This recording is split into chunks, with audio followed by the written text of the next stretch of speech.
Oi, todo mundo, tudo bem? Boa noite primeiro. Como o André falou, meu nome é Ricardo Ferri. E eu já trabalho com sintetizadores modulares fazem uns 5 anos. Eu já trabalho com música faz muito tempo.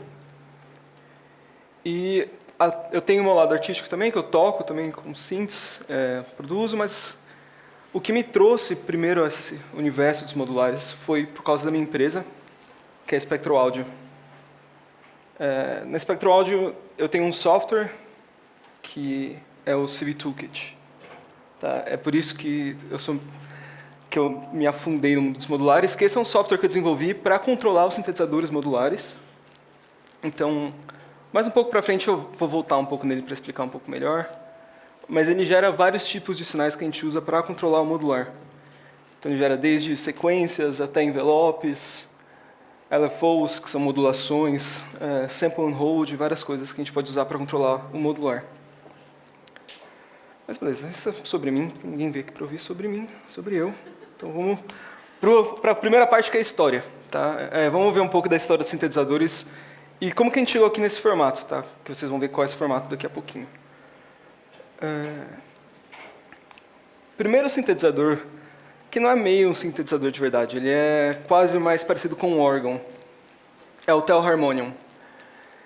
Esse cara que foi desenvolvido em 1880, mais ou menos, e ele pesava cerca de 200 toneladas. Ele era gigante.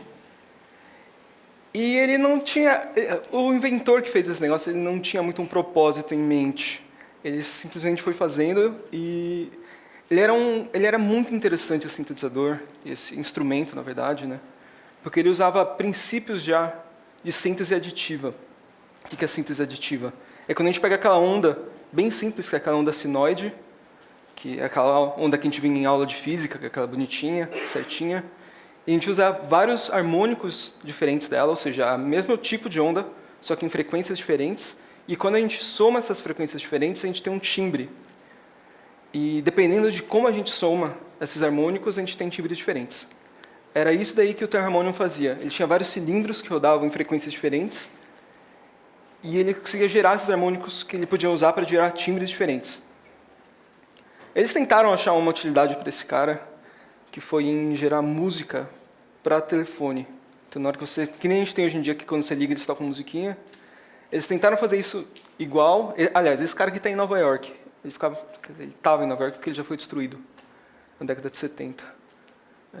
Eles tentaram usar isso daí para música para telefone, só que eles não conseguiram porque ele dava interferência em alguns sinais que eles usavam para telefonia. Nossa, aqui está dando bastante microfonia, eu vou ficar para cá. Ele dava bastante interferência, então ele acabou nunca sendo usado muito. Mas ele foi muito importante na história, por causa que ele já foi um dos primeiros a trazer essa ideia de síntese aditiva. E é um princípio que na época não existia, né? É 1880, ninguém pensava nisso na época. Mas vamos para o próximo aqui, que ele é bem legal. Esse é um dos meus favoritos, é o ANS. Esse daqui já é na década de 1920, mais ou menos. 20, 22. E o legal dele é que ele é um sintetizador russo, que ele é totalmente diferente até hoje, assim.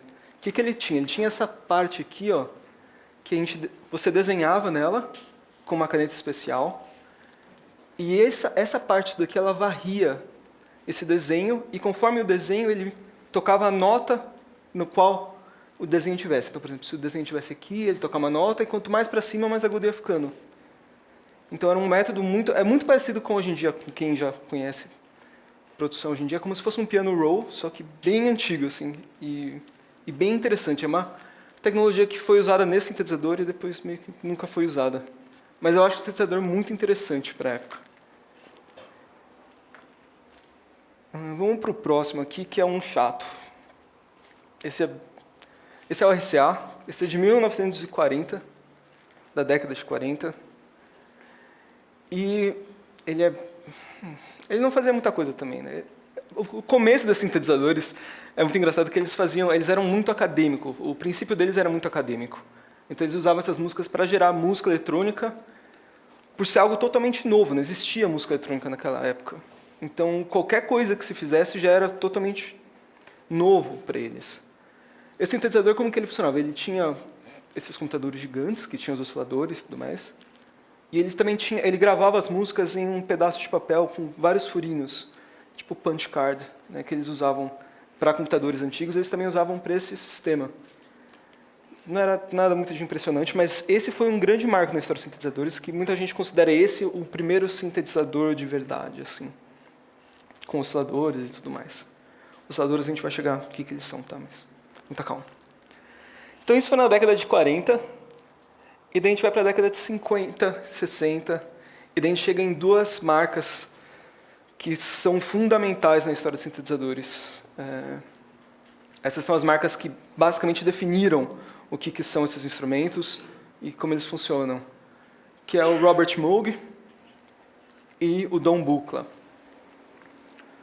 É muito engraçado que esses dois foi um caso de meio que aquela descoberta simultânea. Então, meio que os dois fizeram a mesma coisa em partes separadas dos Estados Unidos na mesma época. Então, o Moog ele tinha o sistema dele, que era o sistema 5U. O Moog, a origem dele foi fazendo kits de theremin. Não sei se vocês sabem. Alguém que sabe o que é um theremin? Não? Exatamente. Ele é um instrumento muito legal. Ele foi o primeiro instrumento eletrônico feito. Ele tem uma base, ele tem duas antenas. Ele tem uma antena horizontal e uma antena vertical. E a antena horizontal controla o volume, enquanto a antena vertical controla o pitch, né? Qual nota está sendo tocada.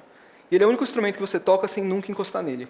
Que é muito interessante, porque ele pega por estática. Eu não sei exatamente como funciona, mas... Enfim. O Bob Moog ele fazia kits desse instrumento para vender e para as pessoas montarem. Foi isso que ele começou a empresa dele, até que ele foi fazendo, e ele chegou nos sintetizadores modulares. E esses sintetizadores... Essa ideia do Moog para esses sintetizadores modulares era uma ideia que a gente chama hoje em dia de East Coast, tá? Que era a ideia da parte de Nova York, toda aquela parte leste dos Estados Unidos. Que a ideia do Moog era o quê? Era usar esse instrumento para refazer timbres que já existem. Então você podia usar esse instrumento para fazer desde um cello até uma flauta, um violino. Essa era a ideia dos instrumentos do Moog. Ele sempre teve muito essa ideia de recriar sons que já existiam em outros instrumentos. Era como se você tivesse uma orquestra toda para você, que você pudesse usar esses sons para fazer esses instrumentos. Tanto que a gente, se olhar aqui, a gente tem um teclado desde aquela época. Desde o princípio, o Bob sempre usou teclados, que a ideia dele é que você pudesse tocar, ser um instrumento como se fosse outro. Tudo bom, cara? E do outro lado dos Estados Unidos, a gente tinha o Don Buchla, desculpa. O Don ele surgiu na história por causa... Foi assim, tinha um músico experimental na época, em São Francisco, chamava Morton Subotnick. E esse músico ele queria um instrumento novo para ele usar, porque ele tocava clarinete, só que ele queria experimentar sons e timbres diferentes. Então ele pôs um anúncio no jornal, procurando alguém que pudesse construir um instrumento para ele. E o Don Buchla apareceu e falou, viu, eu posso produzir esse instrumento para você. E ele fez o System 100, né, que é o sistema 100, que é esse sistema que está aqui. Esse sistema foi usado para fazer um álbum que é muito importante na história da música eletrônica, que chama The Silver Apples of the Moon, que é um álbum do Morton Subotnick. Ele é um álbum totalmente experimental, que assim, aqueles barulhos, uns sons bem estranhos. Muitas vezes, quando o pessoal imagina synths modulares, é isso que vem na cabeça, aqueles blips e bloops, assim. Só que, para a época, era algo totalmente novo. Fugia totalmente do padrão clássico de música que se tinha, de tocar notas e ter aquele lance acadêmico, tudo. Era algo totalmente novo para a época, isso daí. Então, a gente teve esses dois caras na década de 50 e 60. Só que, na década seguinte, veio um produto que meio que revolucionou o mercado inteiro, que foi o Mini Moog. Esse é o Mini Moog, a revisão 4, é o modelo D. E esse cara foi o seguinte, o Moog ele precisava fazer um instrumento que ele pudesse vender e que fosse fácil de músicos usarem. Porque até então, esses sintetizadores era algo totalmente científico, eles tinham toda essa base científica de você saber como eles funcionam e você ligar todos os cabos e tudo mais. Ele falou, não, vou fazer algo que os músicos consigam usar. Então ele fez Esse modelo D, que ele basicamente ele pega os módulos que ele já tinha, ele selecionou, fez uma seleção de módulos e colocou eles disponíveis aqui, junto com o teclado, e era algo fácil de usar, era algo bem intuitivo. E até hoje esse é um dos instrumentos, é um dos sintetizadores mais conhecidos da história. Assim. Ele tem um timbre bem forte. Mas era monofônico ainda, né? Sim. Até então, o que acontece? No modular, só para explicar, o monofônico e polifônico, tá, para quem não sabe, um sintetizador monofônico é um sintetizador que só consegue tocar uma nota por vez. Tá? Ele não consegue tocar um acorde. E o polifônico, ele toca um acorde. Daí depende de quantas vozes ele consegue tocar. Mas todos esses daqui, o Minimoog ele era monofônico, até hoje ele é. Os modulares era diferente, porque dependendo do número de osciladores, cada oscilador já era uma onda, então você poderia usar cada oscilador para tocar uma nota diferente. Era um pouco diferente, assim. Não existia esse conceito de monofônico e polifônico, porque não existia essa limitação até então. Mas com o Minimoog veio essa limitação de monofônico, e por ele ser monofônico, ele era muito usado para fazer basslines, linhas de baixo, lead synths, né, que era melodias. Era difícil você ver acordes sendo tocados com o Minimoog, porque você tinha que fazer do jeito antigo, que era o quê? Você gravava uma nota, voltava, gravava outra nota em cima da primeira nota, voltava, gravava a terceira nota. E é muito interessante, só um fato muito legal, esse sistema Moog, ele foi usado por uma artista, a Wendy Carlos, na década de 70 ou 80, não me lembro muito bem, que ela fez um álbum muito importante também. Do mesmo jeito que a gente teve o Silver Apples of the Moon aqui para o Buchla, do lado do Moog, a gente teve o Switched on Bach. O que ela fez? Ela pegou as músicas de Bach e refez elas usando um sintetizador modular. Nesse esquema que eu falei, todos os acordes, ela fazia o timbre primeiro no sintetizador e ela gravava a primeira nota, daí ela voltava, gravava a segunda nota, voltava a terceira nota. Então, assim, é um álbum de... É inacreditável você pensar como alguém fez aquilo na época, e é um marco também na história da Wendy Carlos, que é o Switched on Bach.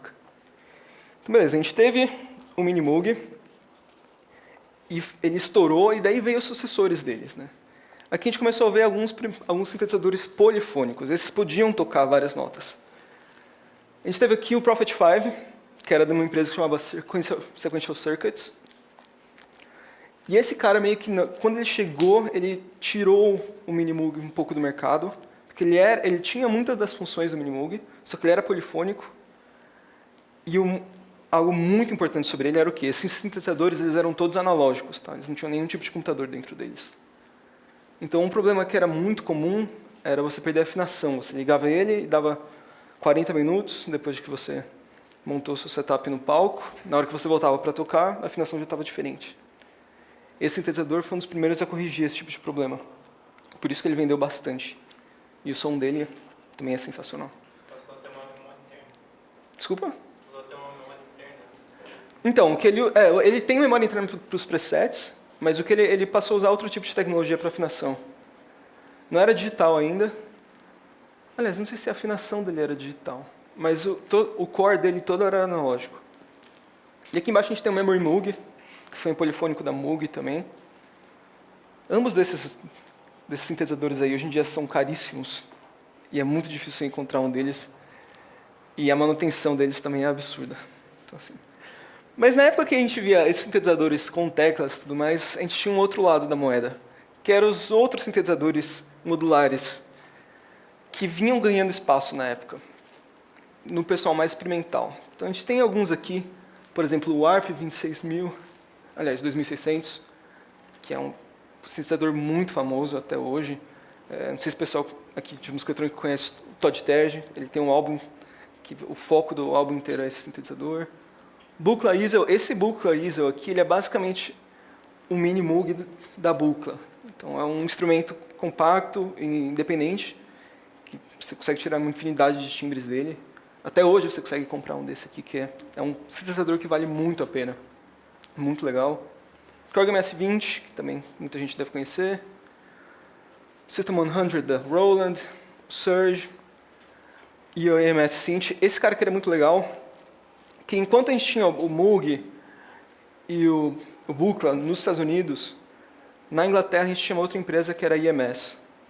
E a EMS fazia muito desses sintetizadores, eles eram feitos principalmente para a BBC, que eles eram usados na BBC para geração de sons para o Doctor Who e para vários seriados de ficção científica que eles tinham na época. Então, esses sintetizadores eram muito utilizados para essa época. E também, bem famoso que foi usado esse sintetizador, foi a On The Run do Pink Floyd. Ela é feita com um desses sintetizadores também. E até então, tudo bem, a gente estava na década de 70, 80, aí, com sintetizadores analógicos, até que vem um cara muito importante também na história, o DX7. Esse é o sintetizador digital, polifônico, e o que era mais importante dele era uma nova técnica de síntese, que até então tinha, que era FM Synthesis. FM é Frequency Modulation, então era modulação de frequência. A gente tinha 2 osciladores que, ao invés de a gente somar eles, a gente usava um para controlar o outro.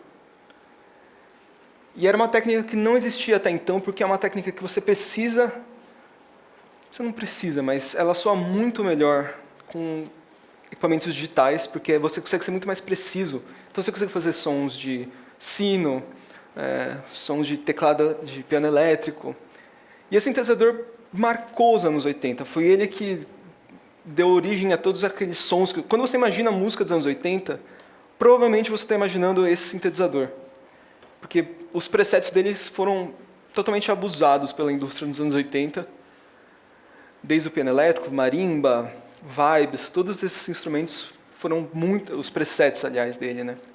Os presets, para quem não sabe, são sons já feitos, que vêm junto com o sintetizador. Foram muito usados nos anos 80.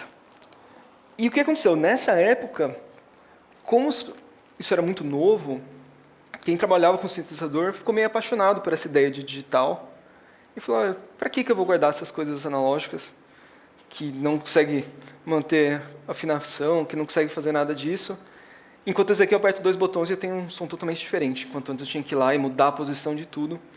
Foi nessa época que começaram a vender sintetizadores analógicos bem baratos. E hoje em dia, se vocês veem pessoal com estúdio, por exemplo, me fugiu o nome dele, compositor de filme. Enfim, quando vocês veem o pessoal com aquelas paredes de modular, Chemical Brothers, esse pessoal todo das antigas, a galera geralmente tem muito equipamento, por causa que nessa época, enquanto todo mundo estava vendendo a rodo, o pessoal estava comprando. Pra vocês terem uma ideia, a empresa, a ARP, que fazia esse instrumento aqui, eles tinham um outro sintetizador que era o 2500. Teve um para vender ano passado no Brasil. Ele vendeu por $120 mil, $120 mil reais.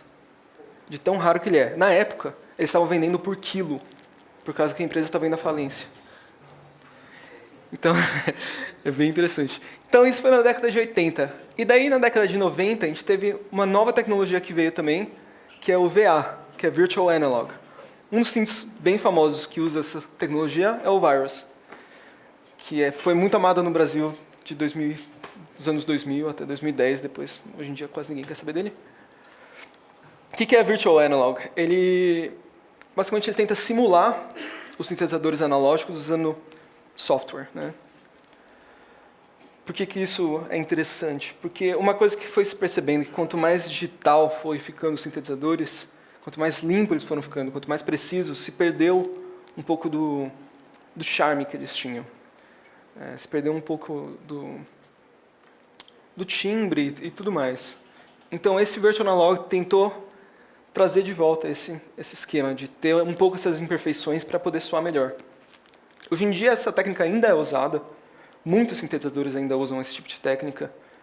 Mais recentemente, a linha que usa bastante essa técnica é toda a linha da Aira, da Roland.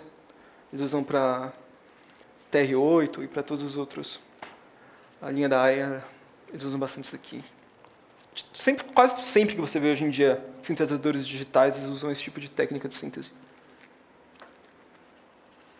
Até que então, em 99, a gente teve a Doepfer. Dieter, que é o dono da Doepfer, da marca, ele queria fazer um sistema modular e ele usou um formato, que era um formato industrial, já usado para equipamentos industriais, que chamava Eurorack. Esse formato consistia, se a gente imaginar equipamento de rack, que a gente vê geralmente em estúdio, Se você pensar, por exemplo, num filtro de energia, ele é uma unidade de rack. Tá? A gente tem, por exemplo, aqueles compressores, que já são maiores, são 2 unidades de rack. E Eurorack, eles usam 3 unidades de rack. Tá? E ele usou esse sistema para fazer esse formato, para fazer o sistema 100 da Doppler. E essa foi a origem do formato Eurorack, tá? Que é o formato que eu tenho aqui, e é hoje em dia o formato mais conhecido e mais vendido no mundo inteiro. Então, esse é o sistema Eurorack, e aqui, por exemplo, esse é o sistema do Richard Devine, que é um sound designer dos Estados Unidos. Tem tudo certo? Beleza? Deu para entender? Legal. Vamos ver um pouco dos formatos e dos sistemas que a gente tem em synths modulares. Eu nem ia colocar esse aqui, mas se a gente quer ser certinho, eu preciso pôr. Esse é o FRAC. Hoje em dia, basicamente, não existe. Ele foi meio que ele que começou a dar origem ao Eurorack, assim, ele inspirou bastante o formato do Eurorack e tudo mais. E ele foi muito conhecido uns 15 anos atrás, assim, ele foi bastante popular, começo dos anos 2000, antes do Eurorack explodir, porque ele era vendido em kits que você também podia montar, principalmente pela empresa que chamava Paia. A Paia já é bastante conhecida fazia muito tempo por fazer sintetizadores e kits que você podia montar. E era um sistema barato de você começar a montar, não era caro. O som não era lá aquelas coisas, mas era um sistema baratinho e era o que tinha na época. Não existia o mercado como existe hoje em dia. E daí a gente tem o Eurorack, que é esse sistema que eu tenho aqui. Tá? Quais que são algumas características dele? Ele é 3U, né, que nem eu falei, 3 unidades de rack. E hoje em dia a gente tem uma infinidade de marcas, mas uma infinidade mesmo. Ele deve ter mais de 100 marcas no mercado hoje em dia. Então tem de tudo. Você pode achar desde marcas baratas até marcas mais high-end, marcas que vão ser mais parecidas com o Moog. Tem marcas que tentam replicar o que o Buchla fez. Tem marca que simula o filtro do Korg MS-20. Você acha basicamente tudo o que foi inventado na história dos sintetizadores até hoje, você consegue achar algo, uma réplica, um clone ou algo inspirado em formato Eurorack. Tá. O que é legal de Eurorack também? A gente tem 2 marcas brasileiras, que é a MW e a V Brasil. V Brasil são esses módulos vermelhos que vocês veem aqui. Se alguém tem interesse em começar um sistema modular aqui no Brasil, quer comprar algo aqui, eu recomendo bastante as coisas do Vinícius Brasil. Procura ele no Facebook, entre em contato com ele, manda mensagem, fala que eu te mandei. Demora um pouquinho para ele fazer, mas a qualidade é sensacional, é muito bom. É compatível com módulos de fora. E esse sistema ele custa um pouquinho mais caro. Tá? Hoje em dia, para quem quer começar a montar um sistema desse daí, cada módulo você paga de 200 a 500 dólares, assim, na média, cada módulo. Então é um sistema, ele é um pouquinho caro, mas para quem trabalha com isso e para quem tem bastante interesse nisso, não é algo totalmente impossível, até porque você pode começar com 2 módulos, 3 módulos. Eu comecei com 3 módulos. Daí você vai comprando conforme o tempo. É um módulo é um sistema em um formato que provavelmente 90% das pessoas hoje em dia usam. Qual que é um outro sistema que a gente tem? É o 5U. Tá? O 5U é um formato que ele foi usado pelo Bob Moog na época, desde aquela época de 50, ele usava esse formato. E hoje em dia é usado também por empresas como a .com, que é synthesizers.com, se você entrar no site, eles usam esse formato. Eles basicamente copiaram o sistema da Moog, que a Moog não fazia mais, né, sintetizadores modulares, desde a década de 80, eu acho. Então eles pegaram o mesmo formato e fizeram clones, basicamente. Hoje em dia a Moog está de volta no mercado, só que é muito caro, porque eles não vendem módulos separados, você tem que comprar o sistema, e o sistema mais barato acho que é 30 mil dólares. É bem caro. E eles têm esse formato clássico, né? E eles remetem bastante àquele esquema que a gente tinha falado de East Coast, que é o quê? Aquele esquema de você ter módulos que eles são mais focados em você fazer coisas bem, aquela ideia bem padrão, de você pegar um oscilador, passar por um filtro e usar aquela ideia de síntese subtrativa, né? Que é a técnica de síntese mais conhecida até hoje. Seguindo, a gente tem o Surge, que é outro formato. Esse formato ele já é 4 unidades de rack. Ele é DIY. Esse formato surgiu na época também, na década de 70, 80, como uma alternativa mais barata para o Moog e para o Buchla. Ele era um formato que você podia do it yourself também. Você podia comprar kits, ou você podia pegar o circuito elétrico, montar a sua própria placa e fazer ele do zero. Então ele era um sistema que na época era barato, mas hoje em dia não tanto. A diferença desse sistema para os outros sistemas é o quê? O Eurohack, o 5U, todos eles são módulos separadinhos, que você compra separado, tudo mais. A ideia do Surge ele sempre teve uma história de você trabalhar com painéis prontos. Então no painel já vem uma seleção de módulos.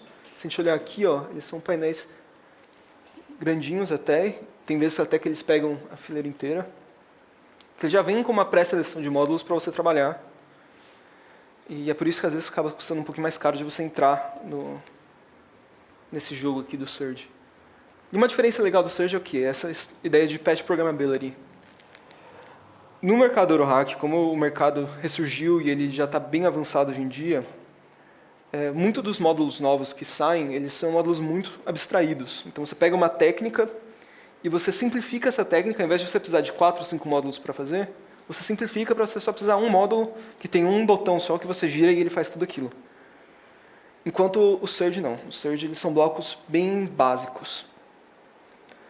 São módulos de lógica, módulos de osciladores, geradores de função, mas são módulos bem básicos. E a ideia é o quê? Que esses módulos básicos podem ser usados em 100 maneiras diferentes. E é isso que chama patch programmability. É essa habilidade que você tem de poder usar o mesmo módulo para várias coisas diferentes, dependendo de como você liga ele.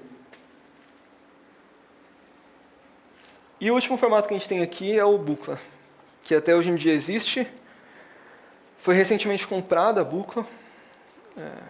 Na verdade, foi comprada e eles ainda continuam sendo a Buchla.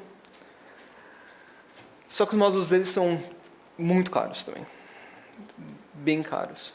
É equivalente ao sistema da Moog hoje em dia, que é uns $30 mil, assim, você vai pagar no sistema. O legal dele é que é um dos únicos sistemas que tem preset, que dá para você salvar um preset e carregar o preset.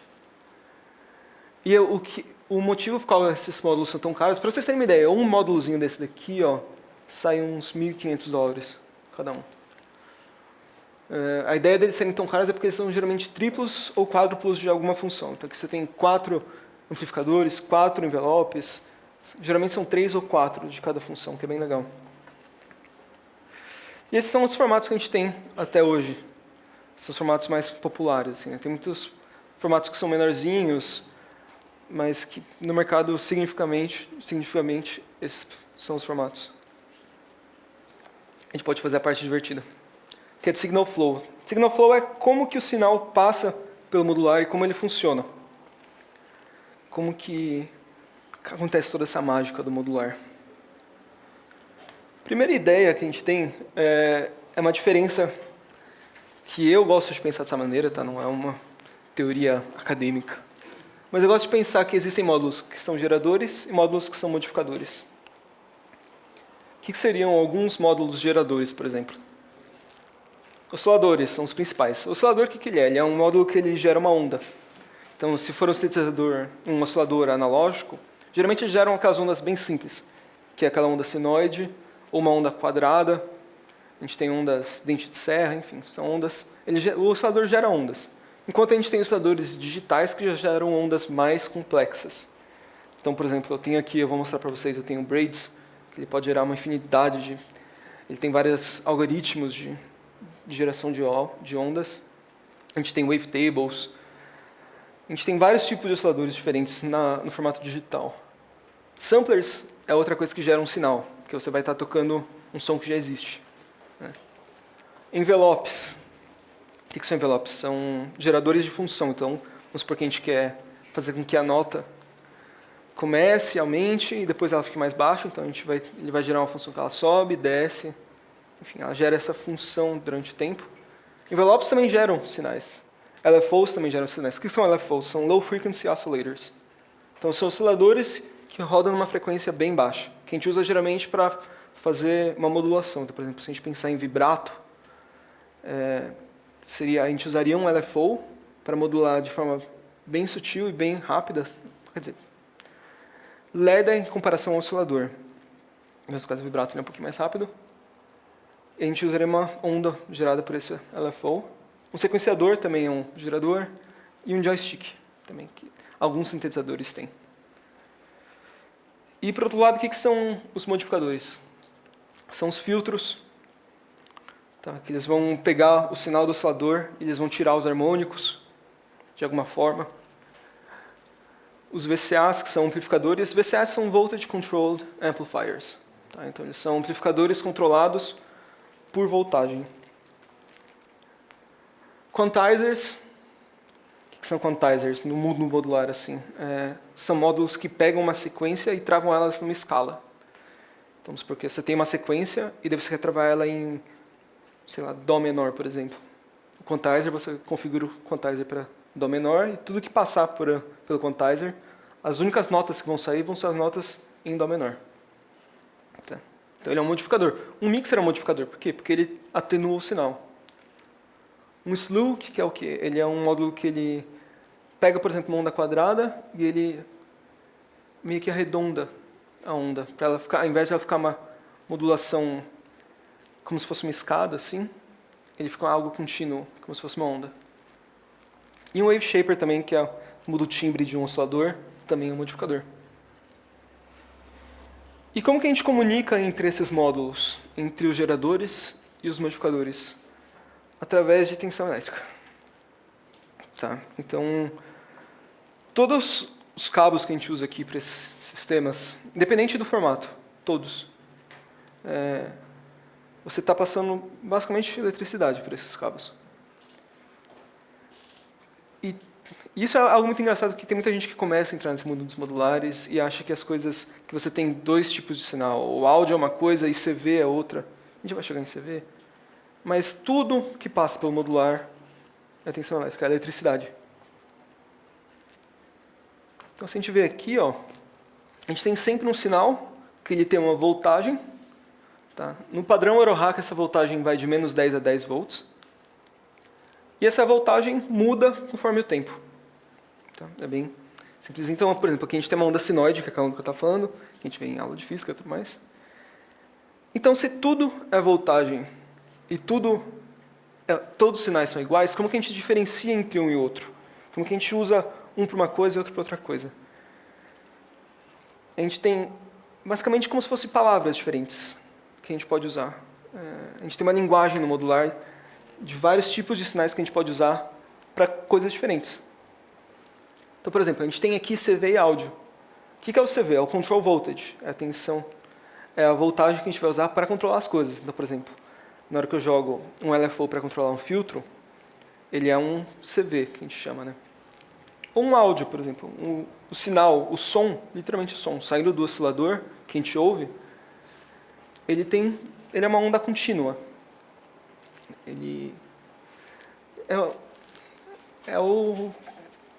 é o formato que ele mais muda, assim.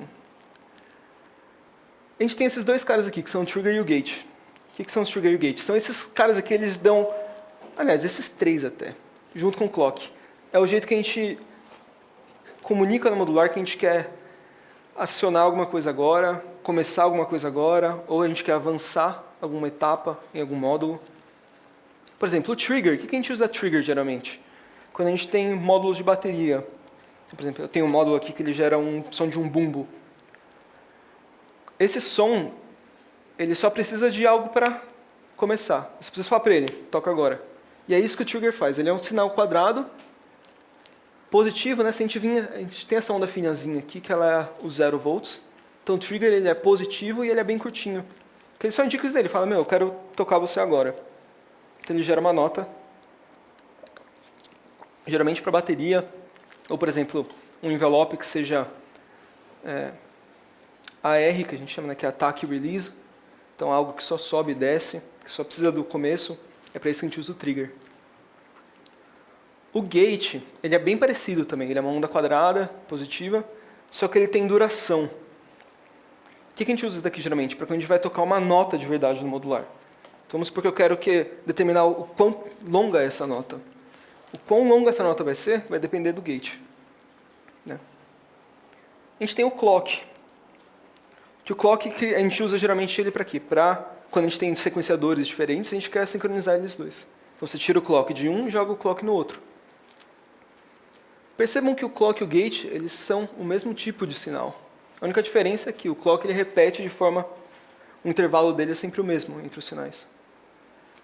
Mas, por exemplo, eu posso usar um clock para controlar algo que precisa de um gate. Eu posso jogar o clock, por exemplo, no envelope.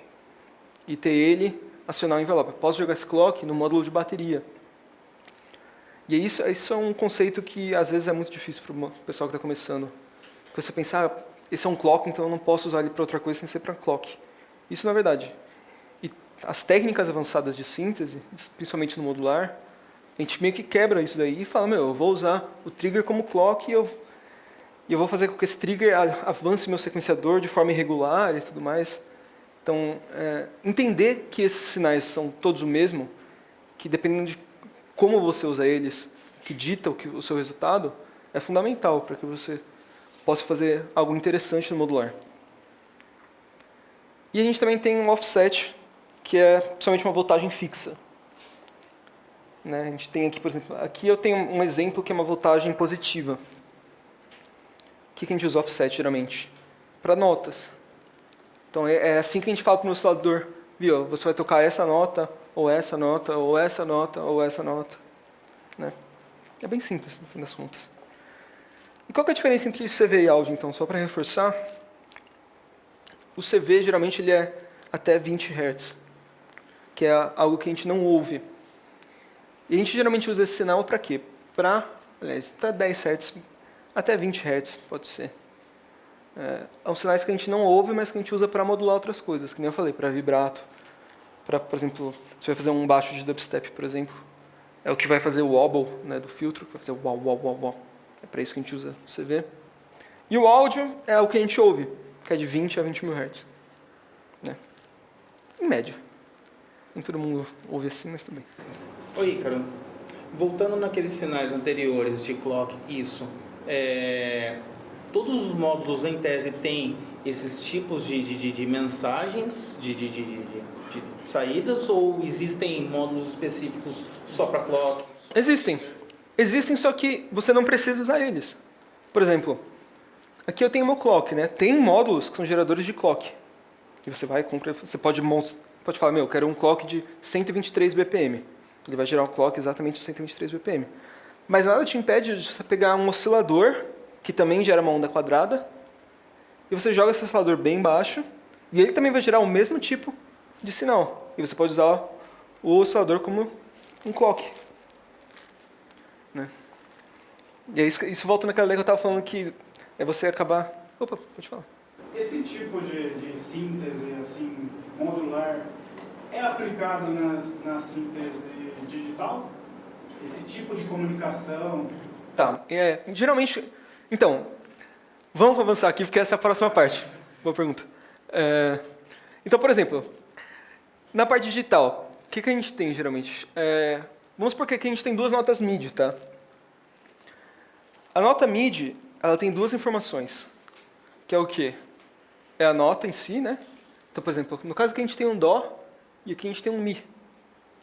E a outra informação que a gente tem é o Velocity, aqui embaixo, né? Então, por exemplo, aqui a gente está em 100 e aqui a gente está um pouco mais baixo, 127 aqui, aliás. A diferença do digital é que você tem esses sinais que você pode diferenciar eles de forma natural deles. Os sinais em si são diferentes. Então, uma nota MIDI é diferente de um MIDI CC. Eles são diferentes por natureza. Enquanto no modular, não. No modular são todos sinais iguais e o que vai mudar é como você formata eles. Né? Como que a gente... Aliás, outro jeito de visualizar aquelas notas é desse jeito aqui. Né? Então, a gente tem um gráfico onde a gente tem a nota e o velocity.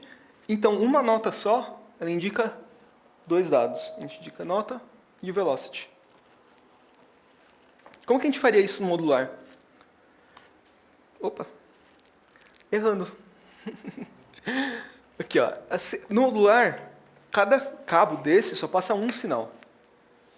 Então a gente teria que dividir esse. Para a gente gerar uma nota no modular, a gente precisa de 2 cabos. Porque um vai ser usado para indicar a nota em si, um vai passar a voltagem da nota e o outro vai passar o gate que a gente vai usar para trigar o envelope. Tá? Então, acho que de teoria você já deu para entender. Legal. Vamos fazer agora algumas demos aqui para vocês verem de como funciona na prática. Eu vou mostrar aqui um pouquinho do meu sistema para vocês verem. Aqui em cima a gente tem alguns osciladores. Tá? Vamos ouvir eles aqui para vocês verem. Esse meu sistema aqui, nesse meu caso, é o sistema que eu uso para tocar. Então eu não tenho osciladores analógicos. Todos que eu tenho aqui são digitais. Por quê? Porque volta naquela ideia de afinação. E até hoje isso ainda é um problema. Muitas vezes você chega para tocar e liga a case, daí você afina, daí você espera a sua hora do seu set, e na hora que você vai entrar, já está tudo desafinado. É horrível. Por isso que eu só tenho osciladores digitais aqui nessa case. Naquela minha outra que vocês viram que era do Vinícius, tinha os módulos vermelhos, aqueles lá são analógicos. Bem legais. Mas o controle digital, mas Todo. a eletrônica? Tudo. Toda a parte de geração de onda, a onda é gerada de forma digital. Tem alguns módulos que eles são híbridos. No caso, por exemplo, o oscilador do Vinícius Brasil, o Aether, ele é um oscilador híbrido. O que ele faz? A geração de onda é analógica, mas o jeito que ele mantém a afinação é digital. Esses meus aqui são totalmente digitais.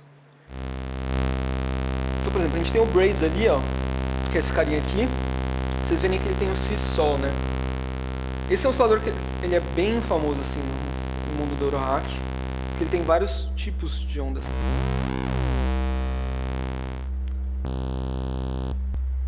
Aqui, ó. Né?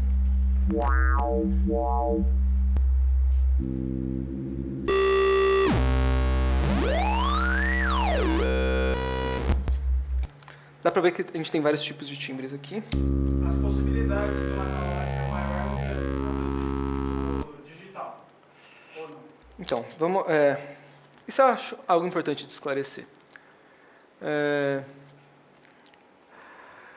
Um mito que existe muito dos modulares, e é um negócio que me dá meio que uma raiva, assim. Eu não gosto muito daquele papo de analógico versus digital, assim. Em relação ao som, tem diferença, sim, mas não se enganem, não é porque é modular que é analógico. Tá? Muitos módulos, e a grande maioria hoje em dia em Eurohack, são digitais. Qual que é a vantagem de a gente ter um sintetizador desse aqui versus um plugin rodando no Ableton? A vantagem é que isso aqui existe de verdade. Principalmente a vantagem é essa. E não existe, as limitações aqui são muito menores. No Ableton, quando você abre o sintetizador, ele tem um formato e um jeito que o sinal é enviado fixo, geralmente. Você pode mudar o tipo de routing e tal, mas geralmente é fixo, enquanto aqui é totalmente aberto para mim. Posso fazer o que eu quiser. Então, não é porque ele é analógico que ele tem mais possibilidades, mas é por ele ser modular que ele tem mais possibilidades. Tá. Não caiam nesse negócio de analógico é melhor. E não caiam. Quando vocês verem vídeo de cara modular falando, nossa, que timbre. Mas é melhor. Se analógico. O quê? Se analógico é melhor? Depende pra quê. Por exemplo, é que assim. Não tem como você comparar, porque, por exemplo, esse aqui, ó, esse cara aqui, ó. Esse cara é o E350 da Synthesis Technology.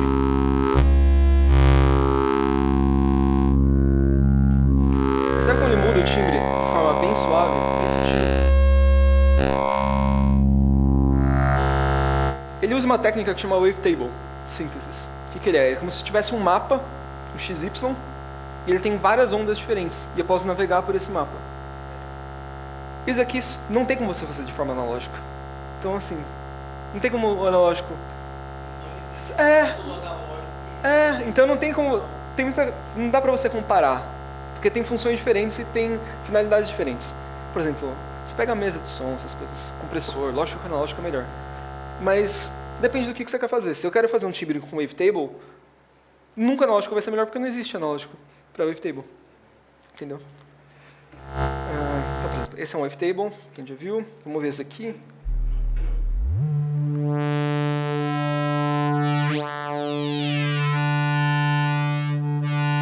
Oscilador. Não sei se isso é microfonia ou se é o modular, mas acho que é microfonia.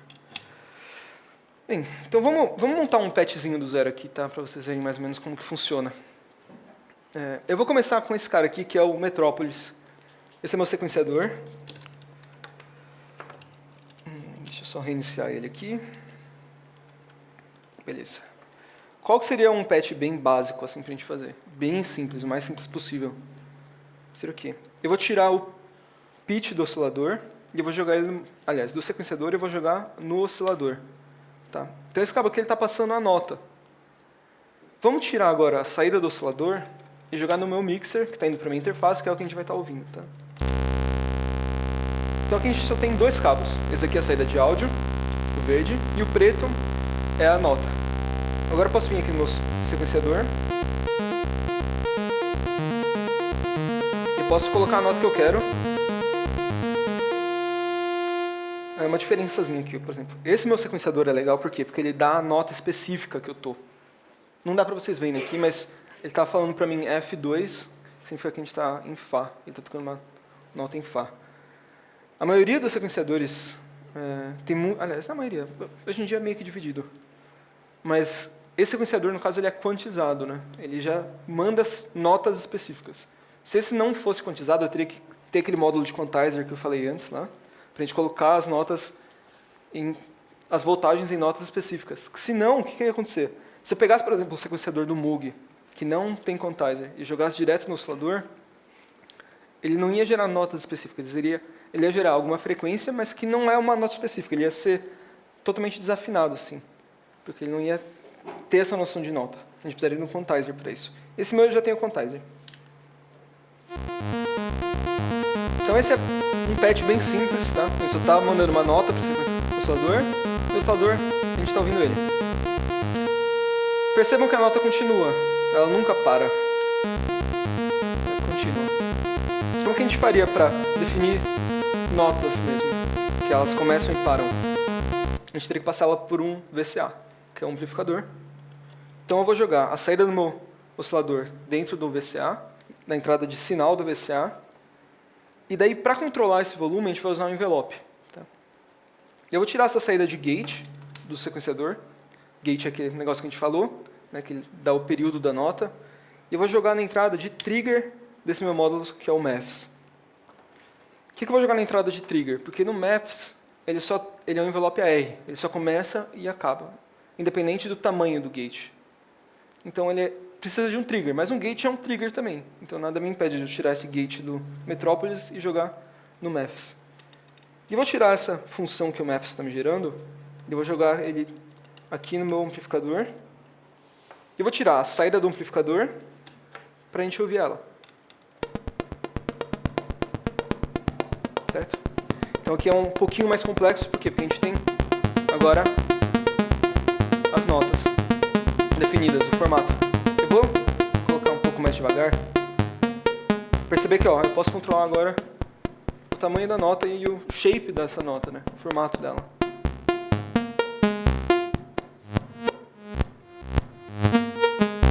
Eu também posso desligar algumas notas agora. Certo? Bem simplesinho. Agora que está simples, vamos começar a complicar um pouquinho. A primeira coisa que a gente vai fazer aqui vai ser o seguinte. Eu vou pegar um cabinho especial que eu tenho aqui. Esse é um cabinho que chama Stackable. Aliás, eu não falei isso, mas esses cabos aqui são P2.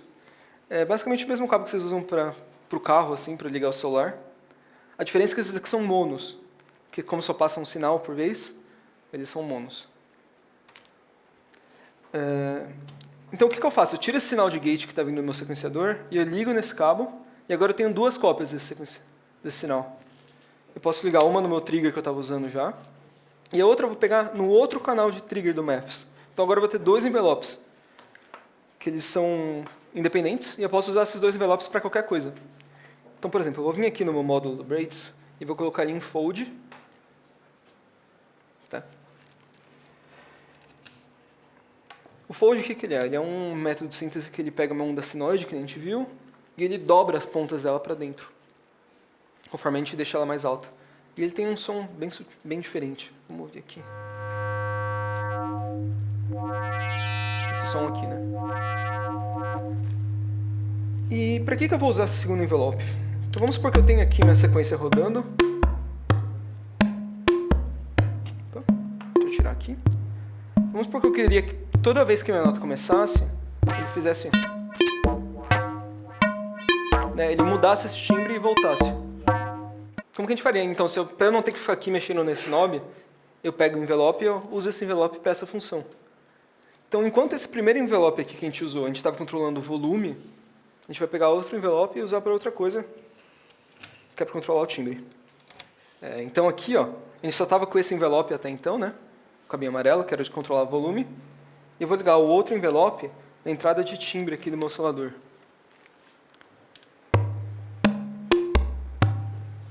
E agora eu posso...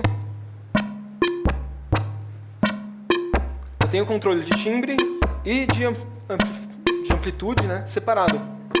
Isso que é o legal do modular, que você pode, dependendo de quantos módulos você tem, você pode fazer o que você quiser com os módulos. Então, beleza, aqui a gente tem... vou fazer algo interessante mesmo.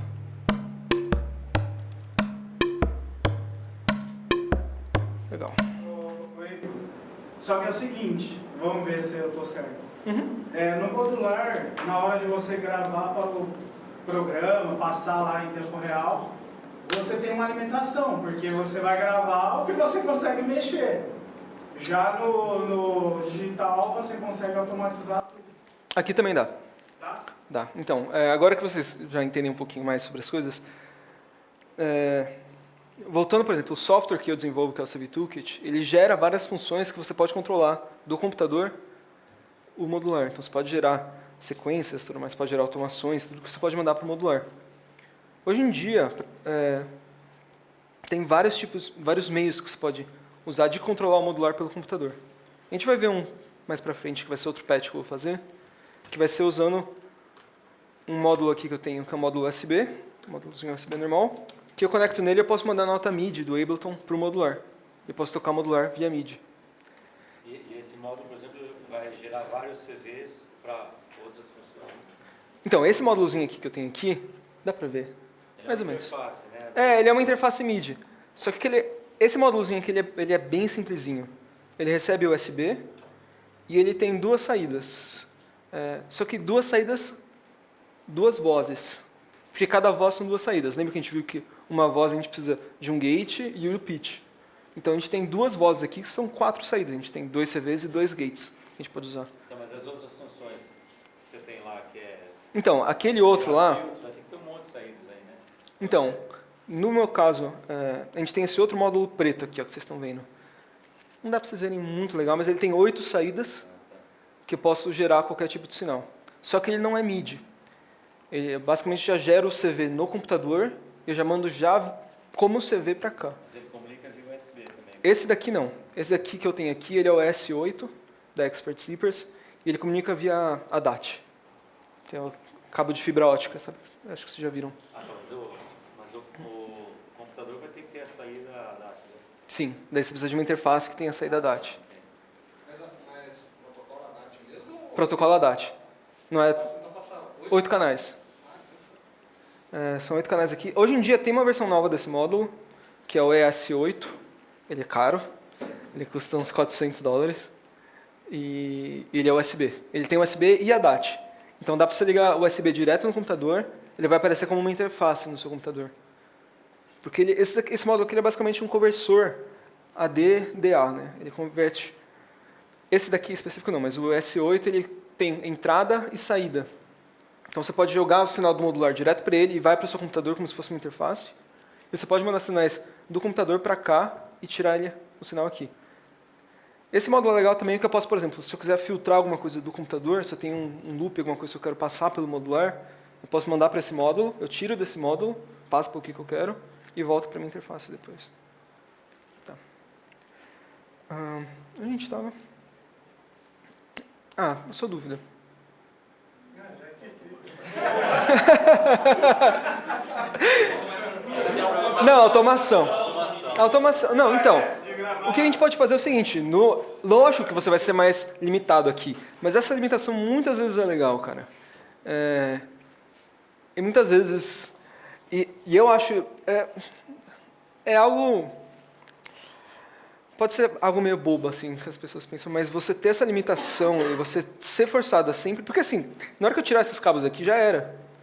Eu posso anotar tudo e eu posso escrever no caderno, como eu faço muitas vezes, mas é muito difícil você voltar ao timbre exato que você estava antes. Por causa que a posição de cada knob, tudo mais, e às vezes a temperatura, e se é módulo analógico, então mais ainda. Então o que você gravar é o que ficou. E muitas vezes o legal é assim, é você ter o que você gravou, com a limitação que você teve, eu só tenho 2 mãos, né? Então eu só consigo mexer 2 coisas, e é aquilo e eu me viro com aquilo. Dá pra tirar uma foto. Dá pra tirar uma foto. É uma técnica. É o seu preset. Eu muitas vezes escrevo, porque eu acho mais fácil de entender. Porque foto... Aqui tá fácil, né? A gente tem o quê? 8, 10 cabos aqui. Geralmente tem muito mais. Geralmente eu já acabei com todos os meus cabos, assim, algumas vezes já. É fácil de você não ter mais cabos. E depois que você tira uma foto, você vê aquela macarronada, não adianta muita coisa a foto. É melhor você escrever. Então, beleza. Aqui a gente está nesse patch que a gente tem aqui. A gente só tem esse somzinho até agora. O que é importante também a gente lembrar? Por mais que o sequenciador gere... Lembrar? Não, vocês não sabem. Por mais que o sequenciador gere notas específicas, ele é quantizado, o meu módulo ele precisa ser afinado. Porque o módulo aqui, ó, se eu abrir aqui o VCA, a afinação dele é contínua. Então como que a gente faz para ter certeza que está afinado? Eu teria que ver aqui no meu sequenciador, estou tocando um Dó. Daí o que eu faço? Eu abro um afinador no meu celular, daí eu ponho na caixa, daí eu venho aqui a menos que você saiba afinar de ouvido, Deus te abençoe. Eu não tenho... Por exemplo, quem consegue fazer isso é o Borato. O Gui Borato, ele consegue afinar as coisas, é inacreditável. Pô, teve uma ideia pro seu software, cara. Você faz uma interface, você comunica com os cabos todos para a sua interface. Em vez de você tirar uma foto, você na sua interface... Prosseguir. Na sua interface você faz a comunicação. Eu não coloquei no slide, mas eu tenho um projeto... Seria que nem o software que existe no Rewire, como é que chama? Reason, que parece os cabos tudo. Só que você faz uma coisa daquela, mas com uma interface. Então, eu pensei nisso e eu tenho um projeto open source que chama Patchbook. Patchbook ele é um formato que era um formato de anotação, que ele tem algumas regras que você segue para você escrever o patch de forma em texto mesmo, e ele converte aquele texto para um gráfico, que tem todas essas entradas e saídas e tudo mais. É que eu não tive tempo ainda de fazer algo que seja igual aqui, que dá para você ver tudo certinho, porque é bastante trabalho isso. Mas é um formato que ele é open source e ele gera... Todas as conexões são geradas em um JSON, né, que é um formato que dá para você... Para quem é programador, consegue pegar aquilo lá... Ele gera um JSON e daí dá para você pegar aquilo lá e fazer o que você quiser com ele. Então, assim, é algo que eu quero fazer, mas é muito trabalho para chegar até lá. E fazer de um jeito que seja legal e que não funcione só para mim, que funcione para todo mundo.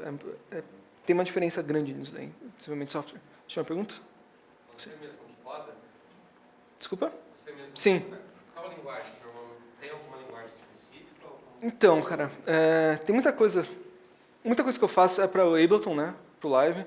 Então, é em Max. No Max, dá para a gente rodar JavaScript e dá para rodar Python. O Python não é nativo, mas dá para fazer. Muita coisa é feita em JavaScript, a parte de estrutura mesmo. E a parte de áudio geralmente vem do Max. Se não em Python também. Tem muita coisa que eu faço em Python. Beleza? Em C... Geralmente o pessoal usa C++ também. Mas eu não estou nesse nível ainda. Beleza. Vamos complicar um pouco mais aqui, que isso aqui está muito simples. Se alguém me segue no Instagram, sabe que isso aqui é muito simples. Beleza. A gente tem esse somzinho aqui. Então vamos começar a fazer algo mais interessante. A primeira coisa que a gente vai fazer vai ser pôr um kick atrás. Como que eu vou fazer isso? O meu sequenciador aqui, vocês não conseguem ver, mas essa saída aqui, ó, onde eu estou apontando, é uma saída de clock. Tá? E o que eu vou fazer? Eu vou pegar essa saída de clock e vou jogar num outro sequenciador que eu tenho aqui. Vocês vão ver que ele parou agora. Agora esses dois sequenciadores vão rodar juntos. O que acontece? Ó? Se a gente ver aqui, ó, não dá para vocês verem muito bem. Mas eles estão avançando de forma igual. Então, um cabo que a gente está usando aqui, eles vão passar o clock em si, eles vão sincronizar. Só que agora o que eu preciso fazer? Eu preciso sincronizar o estágio deles também. Esse cabo aqui está sincronizando o tempo, eles vão avançar uniformemente. Mas eu preciso de um cabo que me indique que, na hora que esse daqui chegar no estágio 1, esse daqui volta para o 1 também. Então eu vou usar um outro cabo que é o cabo que a gente chama para reset. Então eu vou ligar esse daqui no reset desse. E esse aqui tem uma saída de sync, que ele manda um trigger no step 1. Então na hora que esse cara aqui chega no primeiro passo, ele manda um trigger que esse outro cara fala, preciso voltar para o 1. Daí eles rodam 1, 2, 3, 4, 5, 6, 7, 8 de forma igual. Tá? Por isso que a gente tem dois cabos para sync aqui. Legal. Esse meu outro módulo que a gente tem aqui, ó, ele é um outro sequenciador, só que ele é um sequenciador de bateria. Ele gera triggers só. O que é legal desse sequenciador que eu tenho aqui? Aliás, para quem quiser anotar, tá? Esse daqui é um Varigate da Maleco. Tá. O que é legal dele? Ele tem 8 steps, né? São 8 passos que a gente tem. E esses sliders são na horizontais, por quê? Porque eles controlam probabilidade. Por exemplo, isso daqui que é algo difícil de você ver no live e tudo mais. Eu posso colocar, por exemplo, o primeiro... Aliás, vamos ligar tudo e daí eu mostro. Então eu vou ligar a primeira saída desse módulo, que ele tem 4 saídas. Eu tenho 4 sequências diferentes. Nesse meu módulo aqui, que é o Pix, que ele gera a bateria também. Então eu liguei o trigger dele aqui. Né? Eu vou sair do Pix e entrar no meu mixer.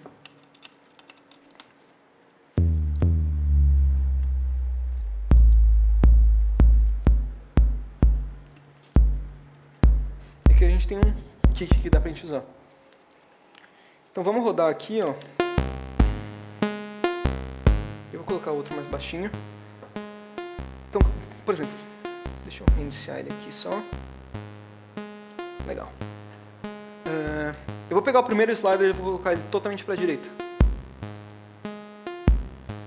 Pode ver que ele sempre toca nesse primeiro step, porque a probabilidade é 100%. Então eu vou colocar a probabilidade do primeiro e do quinto módulo.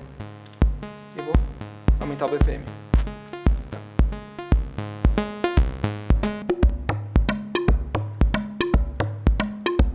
Legal. E o legal desse módulo é esse negócio de probabilidade. Então, por exemplo, eu posso pegar o último step, o oitavo, e colocar um pouquinho de probabilidade. Então. Aí, ó. Viu? Então, às vezes ele toca, às vezes não.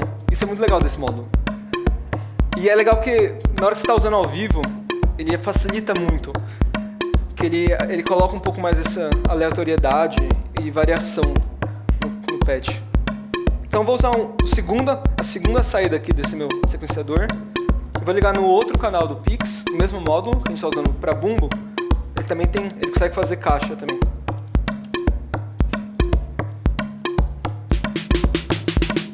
Né? Eu posso vir aqui no meu segundo canal e...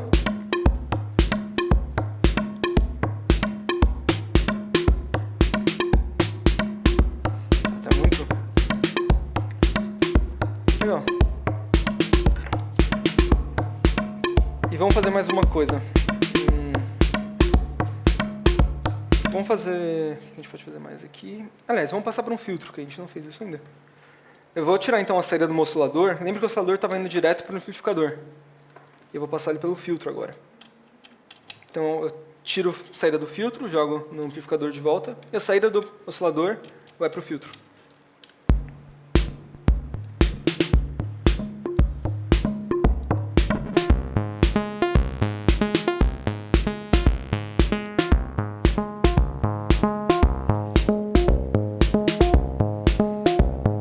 Agora, aquele segundo envelope que eu estava usando para controlar o timbre do oscilador, eu vou controlar o filtro.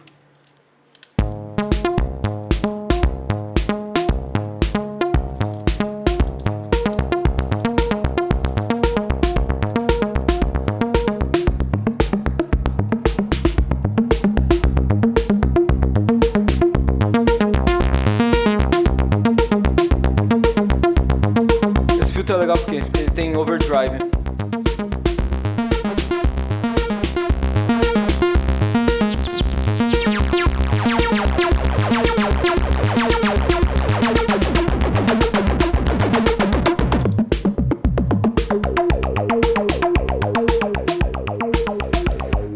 Legal, deu pra entender como a gente chegou até aí? Deu? Diz. Não sei se você já apresentou, cheguei atrasado, mas como é o seu setup mais tocado? Beleza, você tem aí os processadores modulares e a partir deles, você já manda direto para a mesa ou não? Tem uma... Tá, como que é o meu setup pra tocar? Principalmente eu tenho meu Note, tá? Eu não faço tudo no modular. Porque se eu fosse fazer tudo no modular, eu ia precisar literalmente ter uma parede, assim, pra poder fazer tudo.